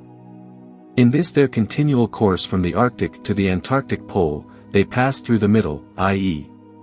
along the axis, of the Earth, are diffused through its pores, and break out here and there as springs and fountains, which are swollen into rivers, and return to the point whence they first flowed forth. This universal motion is incessantly proceeding. The waters, then, are not generated by the stars and consumed in the heart of the sea, but they flow forth from the center of the sea into the whole earth, and are diffused through all its pores. On this principle the sages have constructed conduits and aqueducts, since it is well known that water cannot rise higher than the level of its spring or fount. If this were not an actual fact, art would vainly found its practical conclusions upon it, and the natural principle involved is illustrated in the process by means of which wine is drawn out of a cask. It may be objected to our view that if the water of our springs were derived from the sea, it would be salt, and not sweet, as we actually find it to be. The answer to this objection lies in the fact that the sea water, in its passage through the pores of the earth, gradually deposits all the salt which it contains, and thus wells forth from the ground in a sweet and fresh condition. It should, however, be remembered that some of our springs, called mineral or saline springs, actually do exhibit all the original saltness of the sea water which has not passed through earth calculated to retain its mineral element. In some places we also meet with hot springs, which are caused by the passage of the water through certain spots where large deposits of sulfur have been set afire by the central heat of the earth. Everyone who has tasted this water must have observed its sulphurous flavor. Something closely analogous happens when the water passes through large deposits of iron, or alum, or copper, and acquires their taste. Thus the earth is a great distilling vessel, formed by the hand of an all-wise Creator, on the model of which all sages have constructed their small distilling vessels. And if it pleased God to extinguish the central fire, or to destroy the cunning machinery, this universal frame would relapse into chaos. At the end of time, he will kindle the central fire into a brighter flame, will cause all the water to evaporate, will calcine the earth, and thus the earth and the water will be rendered more subtle and pure, and will form a new and more glorious earth. The operations of the earth and the water are always performed in combination, and are mutually dependent, since they are the two tangible elements, in which the other two work invisibly. Fire keeps the earth from being submerged, or dissolved. Air keeps the fire from being extinguished, water preserves the earth from combustion. This is what the sages call the equilibrium of the elements, and it illustrates the aid which they render to each other. Fire is closely associated with earth, and air with water. It will suffice if we remember that elementary water is the sperm and menstruum of the world, and the receptacle of seed. Concerning elementary air. The most noble element of air is inwardly heavy, visible, and fixed, outwardly light, volatile, and invisible. It is hot and moist, is tempered by fire, and is nobler than earth or water. Air is volatile, but may be fixed, and when fixed, renders all bodies penetrable. Its purest substance has been formed into the vital spirits of animals, that which is less pure into the circumambient atmosphere, and the grosser residue has remained in the water, and associates with it as fire with its kindred earth. In the air the seed of all things is formed, as it were, in the body of the male, and is projected by its circulative motion into its sperm, which is water. It contains the vital spirit of all creatures, is the life of all, and penetrates and forces its seed upon all, as the man does upon the woman. It nourishes, impregnates, conserves the other elements. And we are taught by daily experience that it is the life not only of minerals, animals, and vegetables, but also of the other elements. We see that water becomes foul and unwholesome without a supply of fresh air. Without it fire is extinguished, as is well known to alchemists who regulate the temperature of their fire by the supply of air. Air is also that which conserves the pores of the earth. In short, the whole universe is kept fresh and sweet by air, and it is the vital element of man, beast, plant, and stone. It contains the seed of all things which is forced up, into vegetables for instance, through the pores of the earth by the action of fire, and thus the tree is built up atom by atom out of the vital element of congealed air. This vital force has remained in it ever since the time when the spirit of life brooded over the waters in the air. The magnetic power of life which air undoubtedly possesses, was put into it by God at the creation. As the magnet attracts to itself hard steel, and as the Arctic pole attracts to itself the water, so the air, by means of the vegetable magnet which is in the seed, draws to itself the nutriment of the menstruum of the world, which is water. This power of attracting water is in a certain part, viz., the 280th part, of all seed. If, then, any one would be a cunning planter of trees, he should take care to turn the point of attraction towards the north. For as the Arctic pole attracts water, so the vertical point draws to itself the seminal substance. If you would know what the point of attraction in a tree is, submerge it entirely in water. That point which always appears first, will be the point of attraction. In the air, then, is the seed and the vital spirit, or abode of the soul of every creature. Concerning elementary fire. Fire is the purest and noblest of all elements, full of adhesive unctuous corrosiveness, penetrant, digestive, inwardly invisible, fixed, hot and dry, outwardly visible, and tempered by the earth. Of its purest substance was created the throne of the Almighty, of that which is less pure, the angels, out of fire of an inferior purity were created the stars and the heavenly luminaries. That which was less pure still was used to bear up the heavens. That which is impure and unctuous, that, namely, which we have termed the fire of Gehenna, is in the center of the earth, and was there enclosed and shut up to set this lower world in motion.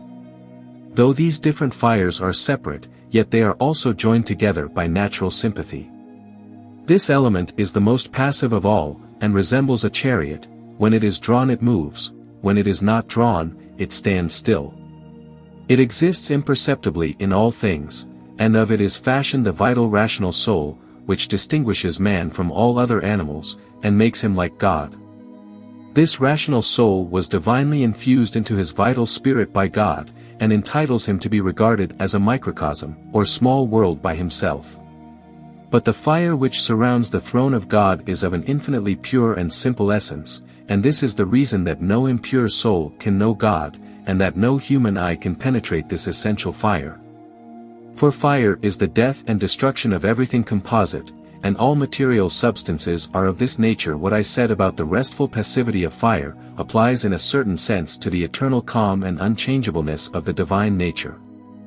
For as the fire sleeps in the flint, until it is roused and stirred up from without, so the power of God, which is a consuming fire, is only roused to action by the kindling breath of his almighty will.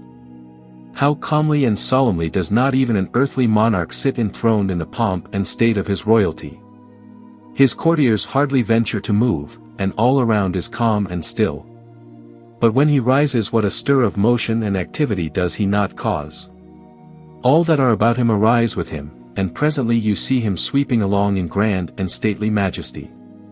Yet the pomp of an earthly prince is but a faint reflex of the glory of the King of Kings. When he utters the voice of his will, all heaven is roused, the world trembles, and thousands of angels speed forth on his errand.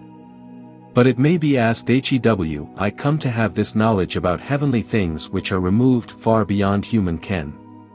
My answer is that the sages have been taught of God that this natural world is only an image and material copy of a heavenly and spiritual pattern, that the very existence of this world is based upon the reality of its celestial archetype. And that God has created it in imitation of the spiritual and invisible universe, in order that men might be the better enabled to comprehend his heavenly teaching, and the wonders of his absolute and ineffable power and wisdom. Thus the sage sees heaven reflected in nature as in a mirror, and he pursues this art, not for the sake of gold or silver, but for the love of the knowledge which it reveals. He jealously conceals it from the sinner and the scornful, lest the mysteries of heaven should be laid bare to the vulgar gaze. If you will but rightly consider it, you yourself are an image of God, and a little picture of the great world. For a firmament you have the quintessence of the four elements attracted to the formative womb out of the chaos of seed, and bounded by your skin. Your blood is fire in which lives your soul, the king of your little universe, acting through the medium of the vital spirit. Your heart is the earth, where the central fire is always at work. Your mouth is your Arctic, and your stomach your Antarctic pole, and all your members correspond to some part of the greater world, as I have set forth at some length in my work on the harmony of the universe, and in the chapter on astronomy. In the microcosm of man's nature the soul is the deputy or viceroy of the Creator. It governs the mind, and the mind governs the body. The mind is conscious of all that is conceived in the soul, and all the members understand the mind, obey it, and wait eagerly to carry out its behests. The body knows nothing of itself. All its motions and desires are caused by the mind. It is to the mind what the tool is to the craftsman. But though the rational soul operates in the body, a more important part of its activity is exerted on things outside the body. It rules absolutely outside the body, and therein differs from the vital spirits of brute beasts. In the same way, the Creator of the world partly acts in and through things belonging to this world, and is thereby, in a sense, included in this world. But he absolutely transcends this world by that infinite part of his activity which lies beyond the bounds of the universe, and which is too high and glorious for the body of the world. The great difference between the soul's extracorporal, and God's extramundane, activity, is that man's rational activity is purely imaginative and mental, whereas God's thoughts are immediately translated into real existences. I might be mentally in the streets of Rome, but my journey would be purely imaginative. God's conceptions are at once objective essences. God, then, is included in the world, only as the soul is enclosed in the body, while it has power to do things which far transcend the capacity of the body. By material relations such as these you may know God, and learn to distinguish him from the material manifestations of his power. When once the gates of knowledge have been flung wide for you, your understanding will be enlarged. We said that fire was the quietest of all elements, and that it is stirred by a kind of motion well known to the sages. The sage should be perfectly acquainted with the generation and destruction of all things. He is familiar with the creation of the heavens, and the composition and commixtion of things terrestrial, yet, though he knows everything, he cannot make everything. He knows the anatomy and composition of the human body, yet he cannot make a man. This is a mystery which the Creator has kept in his own hand. Nature cannot work till it has been supplied with a material. The first matter is furnished by God, the second matter by the sage. But in the philosophical work nature must excite the fire which God has enclosed in the center of each thing. The excitation of this fire is performed by the will of nature, and sometimes also by the will of a skillful artist who can dispose nature, for fire naturally purifies every species of impurity. All composite substances are purified by fire, as all substances that are not fixed owe their purification to water. It is the property of fire to separate and divide composite substances. And this separation means a purging away of the impure from the pure. This element also acts secretly, by marvelous means, not only in opposition to the rest of the elements, but also to all other things, for as the reasonable soul was made of this most pure fire, so the vegetable soul was made of the elementary fire which nature governs. The fire which is contained in the center of any given thing acts in the following way. Nature provides the motive power, which stirs up the air. The air stirs up and rouses the fire, which separates, purges, digests, colors, and brings every seed to maturity, and expels the matured seed through the sperm into places or wombs, either pure or impure, more or less hot, dry, or humid. And according to the nature of the place or womb, different things are produced, cp. the 12 treatises. So the Most High God has ordained that, in the economy of the universe, one thing should be at enmity with another, and that the death of one thing should be the life of the other. That one thing should consume what another produces, and evolve out of it some higher and nobler form of life. The elementary separation of all living things is death. And hence it is necessary for man to die, as his body is compounded of the four elements, which cannot hold together forever. In spite of this fact, our science furnishes an incontestable proof of man's original immortality. It is certainly true that all composite substances are liable to decomposition, that this decomposition, when it takes place in the animal world, is called death, and that the human body is a substance compounded of the four elements. But it is also true that the elements of paradise, where man was created, are not subject to this law, seeing that they are most pure and incorruptible heavenly essences. And if man had remained in this pure and celestial region, his body would have been incapable of natural decay. Adam, however, in an evil day for our race, disobeyed his Creator, and straightway was driven forth to the beasts, into the world of corruptible elements which God had created for the beasts only. From that day forward his food was derived from perishable substances, and death began to work in his members.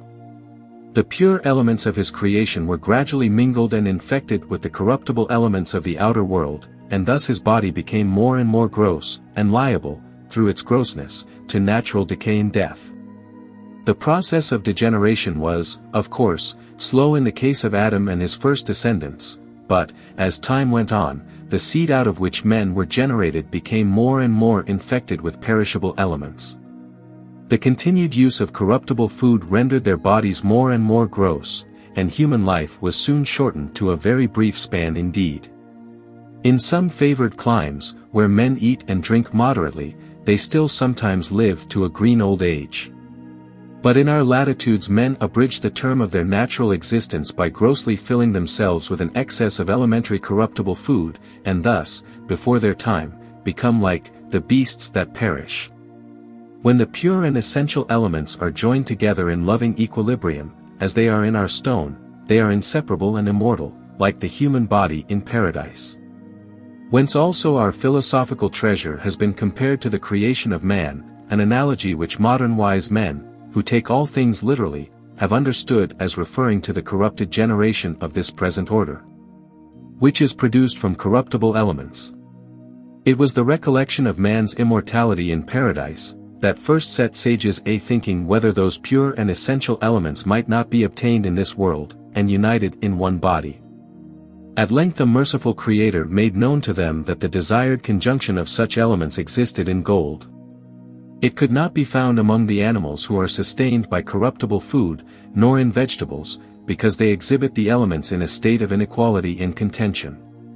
When corruptible elements are united in a certain subject, their strife must sooner or later bring about its decomposition, which is, of course, followed by putrefaction. In putrefaction, the impure is separated from the pure, and if the pure elements are then once more joined together by the action of natural heat, a much nobler and higher form of life is produced. In the strife of the elements, which follows when a body has been broken up by the victory of water, earth and air unite with fire, and together they overcome the water, digest, cook, and ultimately congeal it, which is the beginning of a new life. For if the hidden central fire, which during life was in a state of passivity, obtain the mastery, it attracts to itself all the pure elements, which are thus separated from the impure, and form the nucleus of a far purer form of life. It is thus that our sages are able to produce immortal things, particularly by decomposition of minerals, and you see that the whole process, from beginning to end, is the work of fire. Thus, then, we have briefly set forth as much as will serve our purpose concerning the four elements. Truly the description of each might be extended into a large volume, but we postpone all amplification for our treatise on harmony, which, God helping, if our life be spared, will be opportune to a more large discourse upon natural things. Concerning the three principles of all things. The three principles of things are produced out of the four elements in the following manner: nature, whose power is in her obedience to the will of God, ordained from the very beginning, that the four elements should incessantly act on one another. So, in obedience to her behest, fire began to act on air, and produced sulfur. Air acted on water and produced mercury. Water, by its action on earth, produced salt. Earth, alone, having nothing to act upon, did not produce anything, but became the nurse, or womb, of these three principles. We designedly speak of three principles, for though the ancients mention only two, it is clear that they omitted the third, salt, not from ignorance, but from a desire to lead the uninitiated astray. Whoever would be a student of this sacred science must know the marks whereby these three principles are to be recognized, and also the process by which they are developed. For as the three principles are produced out of four, so they, in their turn, must produce two, a male and a female. And these two must produce an incorruptible one, in which are exhibited the four elements, in a highly purified and digested condition, and with their mutual strife hushed in unending peace and goodwill. In every natural composition these three represent the body, the spirit, and the hidden soul, and if, after purging them well, you join them together, they must, by a natural process, result in a most pure substance. For though the soul is most noble, yet it cannot reach the goal without the spirit which is its place and abode. And if it is your desire to bring it back to a given place, both the soul and the place must be purged and washed from all impurity, so that the soul may dwell in glory, and never more depart.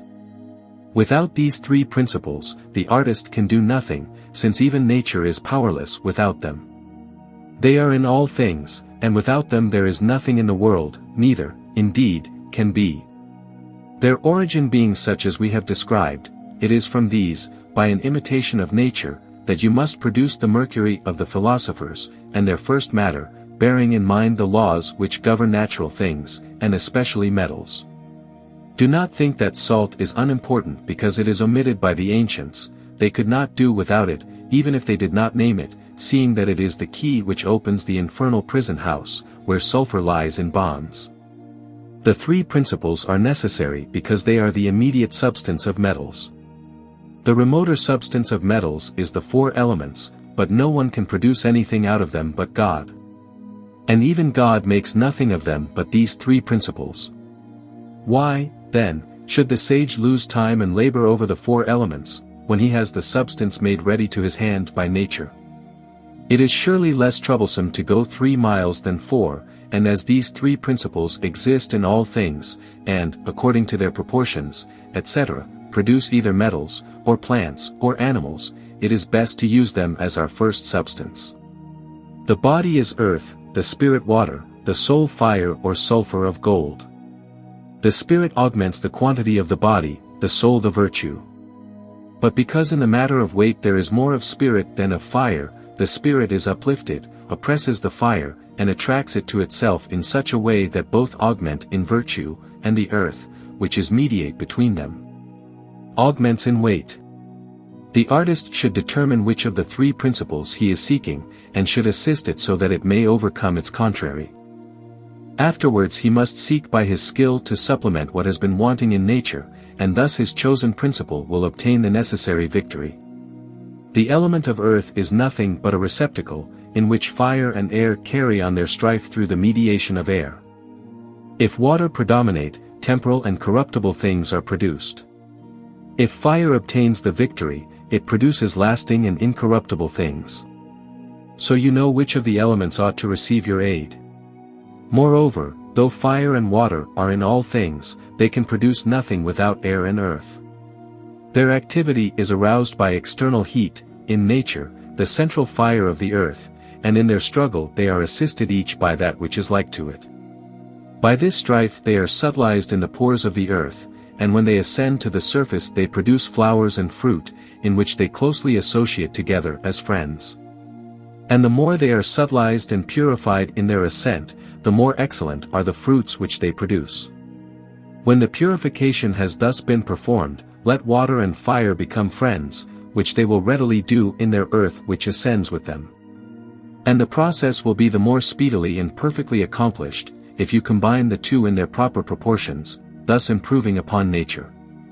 In all natural compounds fire is always the smallest part. But it is aided and stirred up by the action of outward fire, and according as fire is overcome or obtains the mastery. Imperfect or perfect things are the result. The outward fire does not enter into the composition as an essential part of it, but only by the effect which it helps to produce. The inward fire is sufficient, if it only receive nutriment from the outward fire, which feeds it as wood feeds elemental fire, in proportion to the quantity of nutriment the inward fire grows and multiplies. Care should be taken, therefore, that the outward fire is not so fierce as to devour, instead of feeding, the inward fire. Gentle coction will be the best means of attaining perfection, and of adding excellence to weight.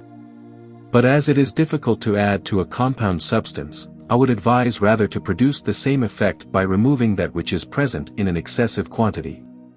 Remove that which is too much, and let the compound develop itself naturally. But many artists sow straw instead of grain, others sow both, many throw away that which the sages love, others begin and do not persevere to the end, they look for short and easy labor in a difficult art. But we say that this art consists in an even mingling of the virtues of the elements, in the natural equilibrium of the hot, the dry, the cold, and the moist, in the conjunction of the male and female, the female having engendered the male, i.e. of fire, and the radical humor of the metals. If you understand that the mercury of the sages contains within itself its own good sulfur, digested and matured by nature, you can accomplish the whole process by means of mercury alone. But if you know how to add the supplement which our art requires to the natural proportions of substances, to double the mercury, and to triple the sulfur, you will all the more quickly produce, first the good, then the better. And finally the best, though only one sulfur appears, and two mercuries, which are, however, of the same stock. They should not be crude nor too much digested, yet well purged and dissolved, if you understand me.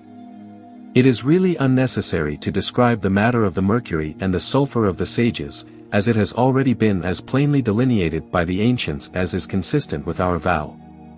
We do not altogether say that the mercury of the philosophers is a common thing, or that they have openly called it by its name, and that the matter from which mercury and sulfur are philosophically extracted has been plainly pointed out.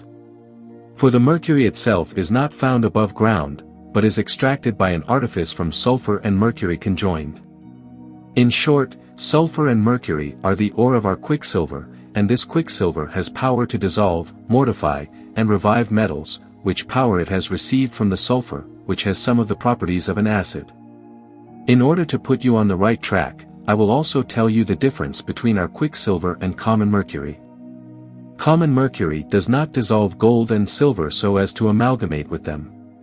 But when our quicksilver dissolves gold and silver, it amalgamates with them in inseparable union, as water is mixed with water. Common mercury has bad combustible sulfur, which turns it black. Our quicksilver contains incombustible, fixed, good, snow-white and red sulfur. Common mercury is cold and humid, our quicksilver is hot and humid. Common mercury blackens other bodies, our quicksilver renders them white and pure as crystal. Common mercury is changed by precipitation into a yellow powder and bad sulfur, our quicksilver is converted by heat into snow-white, good, fixed, and fusible sulfur. Common mercury becomes more fusible, our quicksilver more fixed, the more it is subjected to coction. Our quicksilver possesses such marvelous virtue that it would by itself be sufficient for our purpose, if subjected to gentle coction. But in order to accelerate its congelation, the sages add to it its well-digested and matured sulfur. We might well have cited philosophers in confirmation of the points of our discourse, but as our writings are more clear than are theirs, we have no need of their support. Whosoever understands them will understand us better. If you would practice our art, learn first to hold your tongue, and study the nature of minerals, metals, and vegetables. Our mercury may be obtained from all things, as everything has it. Only from some substances it is more easily procured than from others. Our art is not a matter of luck or accident, but is founded on a real knowledge, and there is only one matter in the world by which and of which the stone of the philosophers is prepared. The substance is indeed to be found everywhere, but the method of its extraction out of some matters would take a lifetime, and if you begin your search without a due knowledge of natural things, more especially in minerals, you will be working in the dark and in blindness. It is, indeed, possible to set about our art in a casual manner, and some who actually operate on our quicksilver, begin at the wrong end, and thus fail in bringing it to perfection, because they are quite in the dark about its real nature. Yet, after all, we must confess that a right knowledge of our art is the gift of God alone, and is granted to diligent students in answer to earnest and importunate prayer. To the master it may appear easy enough. But to the beginner it must seem at first very hard and uphill work. He should not, however, despair, for in due time he will receive the reward of his diligence and aspiration. Even in the dangers which the knowledge may bring upon him, he will be kept from harm by the loving hand of Providence, as I can testify from personal experience. We have with us God's Ark of the Covenant, which contains the most precious of earthly things, and is guarded by the holy angel of the Lord. We heard that our enemies had fallen into the snare which they had laid for us. That those who sought our lives had been enclosed in the meshes of death, that those who attempted to rob us of our goods had lost all that they possessed, and that those who strove to blacken our reputation, died in shame and dishonor. Such is the care which God has of us, who, from our childhood, has kept us safe under the shadow of his wings. And the feeling uppermost in our minds is the humbling consciousness of our utter unworthiness. We do not deserve the very least of his great mercies. But one thing we do and will do, our hope and trust always have been, are, and will be, in him alone. We will not put our confidence in men or in princes, we will place ourselves in the hands of one who remains unchanged when all earthly power and greatness have passed away. The fear of the Lord is the beginning of wisdom, never did sage utter truer word than this. And if we would attain to the knowledge of this glorious science, if we would be able to use it well when we possess it, we must wait on God continually, and importune him with earnest prayer. But to proceed with our description of the matter. We said that it was quicksilver, and quicksilver only, whatever is added, is gained from this same substance. We have repeatedly affirmed that all things earthly are evolved out of three principles. But for our purpose they must be purged of their impurities, and then recombined.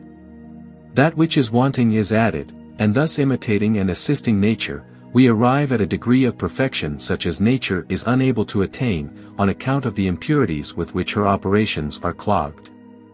Do not suffer yourself to be confounded by the apparent contradictions which the sages have introduced into their writings for the purpose of keeping their secret. Select only those sayings which are agreeable to nature.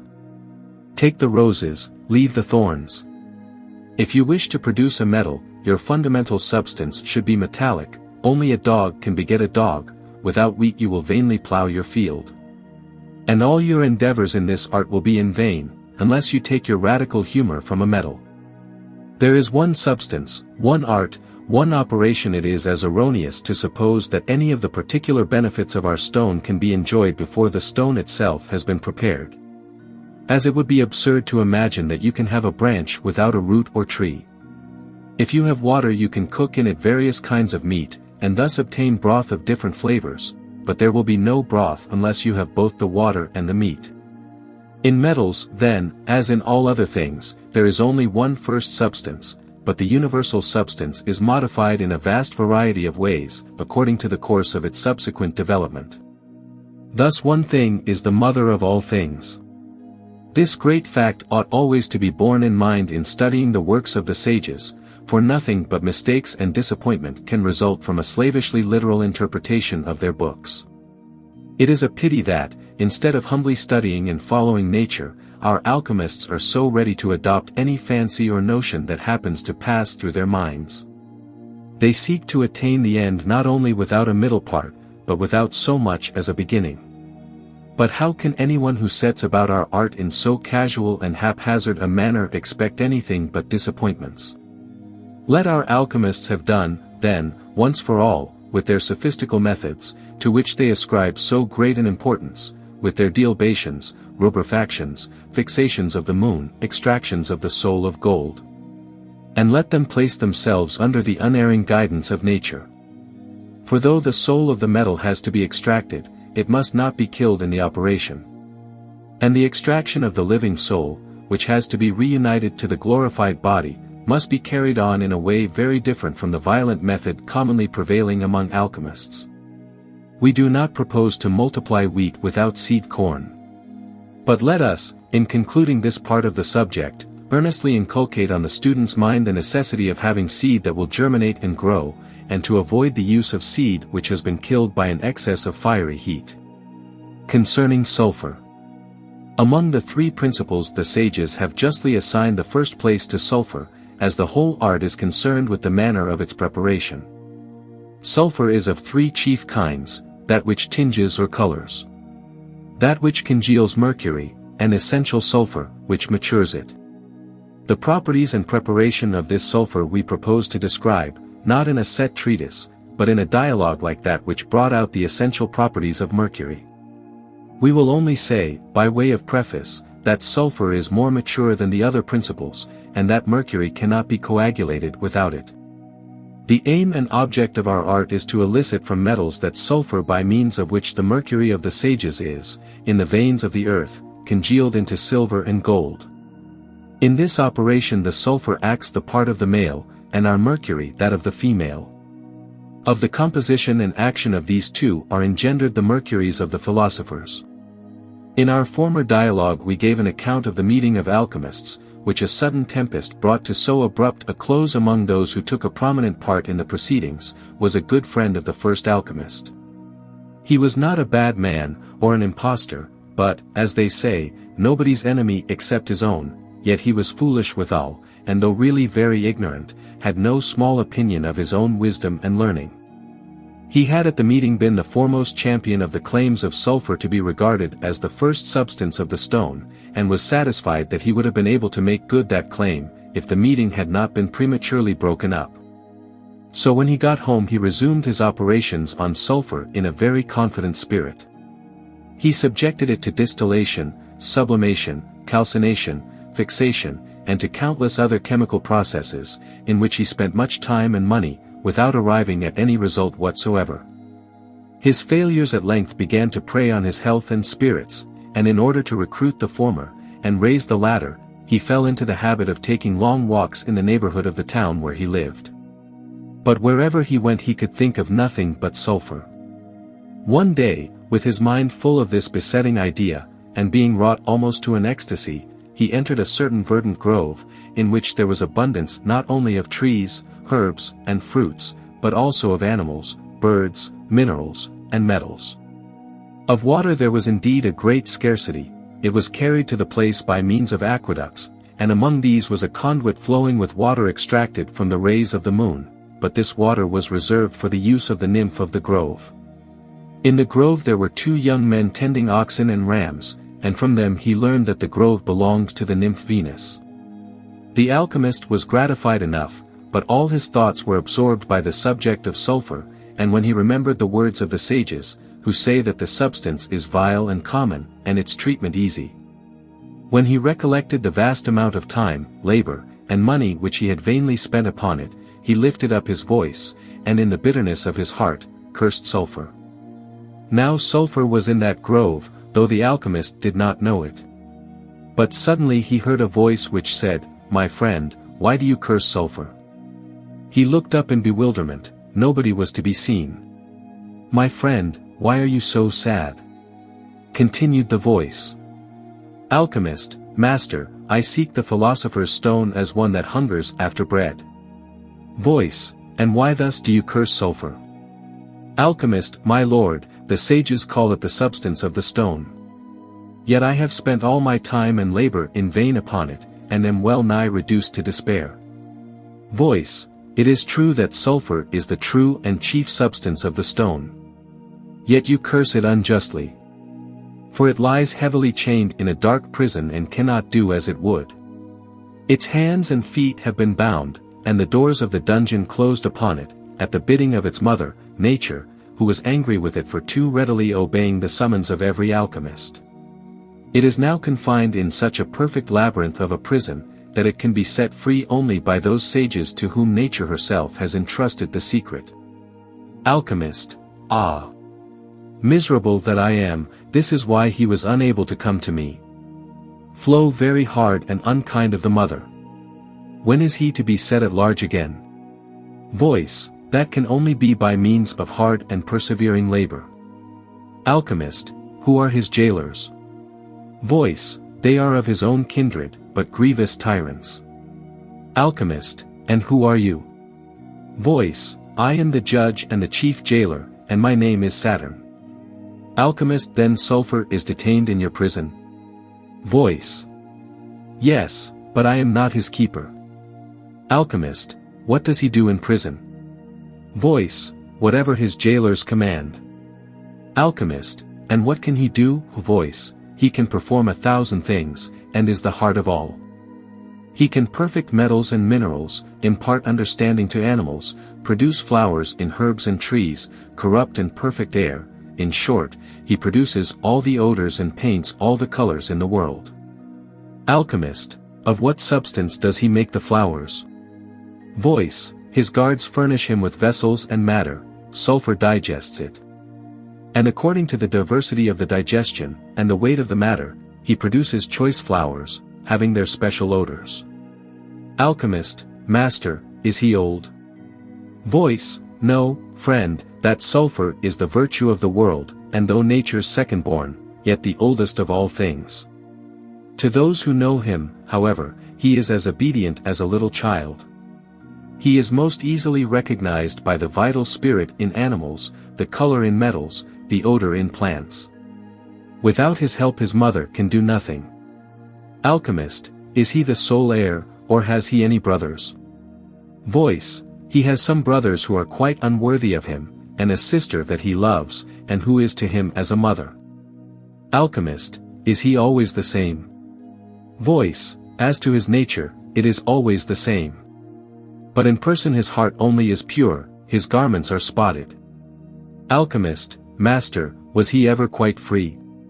Voice, yes, in the days of the great masters and sages, whom nature loved, and to whom she gave the keys of the prison. Alchemist, who were these wise adepts? Voice, there have been very many, and among them Hermes, who was one and the same with the mother of sulfur. After him there were kings, princes, a long line of sages, including Aristotle and Avicenna. All these delivered sulfur from his bonds. Alchemist, what does he give to them for delivering him?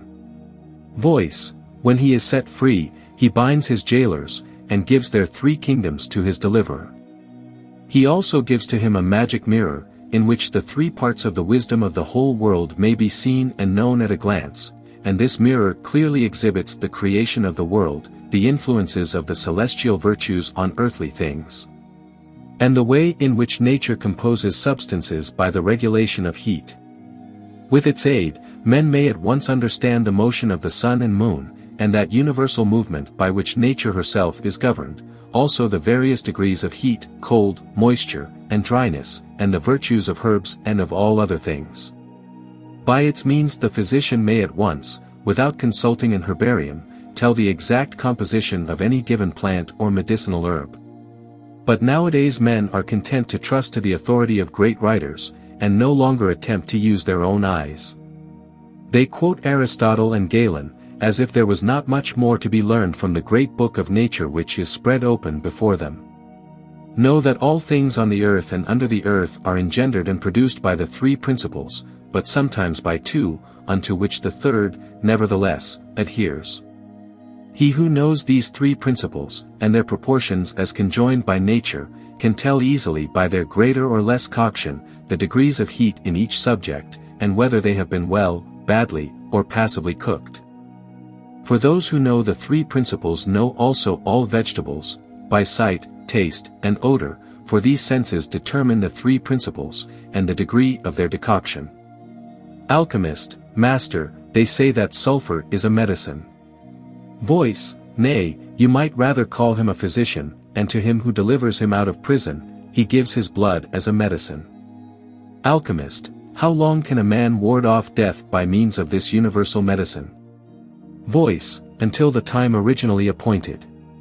But many sages who did not take it with proper caution, have died before that time. Alchemist, do you call it a poison then? Voice, have you not observed that a great flame swallows up a small one? Men, who had received the art by the teachings of others, thought that the more powerful the dose they took of our medicine, the more beneficial would be the effect. They did not consider that 1 grain of it has strength to penetrate many thousand pounds of metals. Alchemist, how then should they have used it? Voice, they ought to have taken only so much as would have strengthened and nourished, without overwhelming, their natural heat. Alchemist, master, I know how to make that medicine. Voice, Blessed are you if you do. For the blood of sulfur is that inward virtue and dryness which congeals quicksilver into gold and imparts health and perfection to all bodies. But the blood of sulfur is obtained only by those who can deliver him from prison. And therefore he is so closely imprisoned that he can hardly breathe, lest he should come to the palace of the king. Alchemist, is he so closely imprisoned in all metals? Voice, in some his imprisonment is less strict than in others. Alchemist, why, Lord, is he imprisoned in the metals so tyrannously? Voice, because if he once came unto his royal palace, he would no longer fear his guards. He could look from the windows with freedom, and appear before the whole world, for he would be in his own kingdom, though not in that state of highest power whereto he desires to arrive. Alchemist, what is his food? Voice, his food is air, in a digested state, when he is free, but in prison he is compelled to consume it in a crude state. Alchemist, Master, cannot those quarrels between him and his jailers be composed? Voice, yes, by a wise and cunning craftsman. Alchemist, why does he not offer them terms of peace? Voice, he cannot do so by himself, his indignation gets the better of his discretion. Alchemist, why does he not do so through some commissary? Voice, he who could put an end to their strife would be a wise man, and worthy of undying honor. For if they were friends, they would help, instead of hindering each other, and bring forth immortal things. Alchemist, I will gladly undertake the duty of reconciling them. For I am a very learned man, and they could not resist my practical skill. I am a great sage, and my alchemistic treatment would quickly bring about the desired end. But tell me, is this the true sulfur of the sages? Voice, he is sulfur, you ought to know whether he is the sulfur of the sages. Alchemist, if I find his prison, shall I be able to deliver him? Voice, yes, if you are wise enough to do so. It is easier to deliver him than to find his prison. Alchemist, when I do find him, shall I be able to make him into the philosopher's stone? Voice, I am no prophet. But if you follow his mother's advice, and dissolve the sulfur, you will have the stone. Alchemist, in what substance is this sulfur to be found? Voice, in all substances. All things in the world, metals, herbs, trees, animals, stones, are its ore. Alchemist, but out of what substances do the sages procure it? Voice, my friend, you press me somewhat too closely. But I may say that though it is everywhere, yet it has certain palaces where the sages can most conveniently find it. And they worship it when it swims in its sea and sports with Vulcan, god of fire, though there it is disguised in a most poor garb. Now is it in a dark prison, hidden from sight. But it is one only subject, and if you cannot find it at home you will scarcely do so in the forest. Yet, to give you some heart in your research, I will solemnly assure you that it is most perfect in gold and silver, most easily obtained in quicksilver. With these words Saturn departed, and the alchemist, being weary with walking, fell into a deep sleep, in which he saw the following vision. He beheld in that grove a spring of water, near which salt and sulfur were walking and quarreling. Until at last they began to fight. Salt dealt sulfur a grievous wound, out of which there flowed, instead of blood, pure, milk-white water, that swelled into a great river. In this river the virgin goddess, Diana, came to bathe. And a certain bold prince, who was passing by, was inflamed with great love towards her, which she, perceiving and returning, pretended to be sinking under water. The prince bade his attendants assist her. But they excused themselves, saying that the river, though it looked small and all but dried up, was most dangerous. And, said they, many of those who have passed here before have perished in it. Then that prince threw off his thick cloak, plunged into the river, and stretched out his arm to save the beautiful Diana, but she grasped it so convulsively that they both sank under water together. Soon afterwards their souls were seen rising upward above the water, and they said, "We have done well, for in no other way could we be delivered from our stained and spotted bodies." Alchemist, speaking, will you ever return into those bodies? Souls, not while they are so polluted, but when they are cleansed, and the river is dried up by the heat of the sun. Alchemist, what do you do in the meantime? Souls, we soar above the water till the storm and the mist cease. Then the alchemist thought that he saw a great number of his fellows come to the spot where the body of the sulfur lay slain by the salt, and they divided it among themselves, and gave a piece to him also. Then they went home, and began to operate on their dead sulfur, and are at it to this day. Presently Saturn returned, and the alchemist said, Master, come quickly, I have found sulfur, help me to make the stone. Saturn, gladly, my friend. Prepare the quicksilver, and the sulfur, and give me the vessel. Alchemist, oh, I do not want mercury. It is a delusion and a snare, as my friend the other alchemist discovered to his smart. Saturn, I can do nothing without quicksilver. Alchemist, oh no, we will make it of sulfur only. So they set to work on that piece of dead sulfur, and sublimed, calcined, and subjected it to all manner of chemical operations. But they produced nothing save little bits of sulphureous tow, such as they use for lighting fires. Then the alchemist confessed the fruitlessness of his endeavors, and bade Saturn set about the work in his own way. Then Saturn took 2 kinds of quicksilver, of different substance but one root, washed them with his urine, and called them the sulfurs of sulfurs. Then he mixed the fixed with the volatile, after which he placed them in a proper vessel, and set a watch to prevent the sulfur from escaping. Afterwards he placed them in a bath of very gentle heat, and thus they made the philosopher's stone, which must always follow as the outcome of the right substance. Then the alchemist took it in his hand, admired its beautiful purple color, and danced about with it, shouting aloud with joy and delight. Suddenly the glass slipped out of his hand and broke into 1,000 pieces, the stone vanished.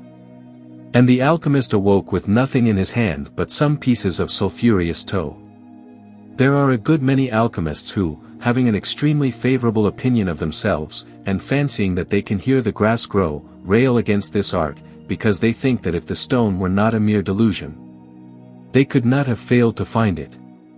We, for our part, are not over-anxious to rob these people of their comfortable conviction. But to men who were worthy, men both of high and low degree, we have repeatedly proved the reality of our art by incontestable ocular evidence. Let me warn those who wish to follow the true method in studying our art, always to read with constant reference to natural facts, and never, under any circumstances, to do anything contrary to nature. If the sages say that fire does not burn, they must not believe it, for nature is greater than the sages. But if they say that it is the property of fire to dry and heat things, they will accept this statement, because it is in accordance with the truth of nature, and the facts of nature are always simple and plain. If anyone came and taught you to make this stone, as though he were giving you a receipt for making cheese out of milk, he might speak more plainly than I have done. But I am compelled to veil and conceal my meaning, because of the vow which my master exacted of me. My last words shall be addressed to you who have already made some progress in this art. Have you been where the bridegroom has been married to the bride, and the nuptials were celebrated in the house of nature? Have you heard how the vulgar have seen this sulfur, as much as have you who have taken such pains to seek it? If you wish that even old women should practice your philosophy, shew the dealbation of these sulfurs, and say openly to the common people, Behold, the water is divided, and the sulfur has gone forth. When it returns it will be whiter than snow, and will congeal the water. Burn the sulfur with incombustible sulfur, wash it, and make it white and purple until the sulfur becomes mercury, and the mercury sulfur, and you can proceed to quicken it with the soul of gold. Our mercury must be corrected by means of sulfur, otherwise it is unprofitable. A prince without a people is a wretched sight, and so is an alchemist without sulfur and mercury. If you don't understand me, I have spoken. The alchemist went home, bewailed the broken stone, and his folly in not asking Saturn about the salt of the sages, and the way of distinguishing between it and ordinary salt. The rest he related to his wife. Conclusion. Every student of this art should first carefully read what is said, in this and other treatises, about the creation, operation, properties, and effects of the 4 elements. Otherwise he cannot apprehend the nature of the 3 principles, or find the substance of the stone, or understand its development. God has created the elements out of chaos, nature has evolved the three principles out of the elements. And out of these principles she makes all things, and gives power to her beloved disciples to produce marvelous preparations. If nature produces metals out of the principles, art must follow her example. It is one of the rules of nature to act through intermediate substances, and this book should enable the student to judge what substances are intermediate between the elements and metals, and between metals and the stone. The difference between gold and water is great, that between water and mercury not so great, and that between gold and mercury very small, for mercury is the habitation of gold, water the habitation of mercury. And sulfur is that which coagulates mercury.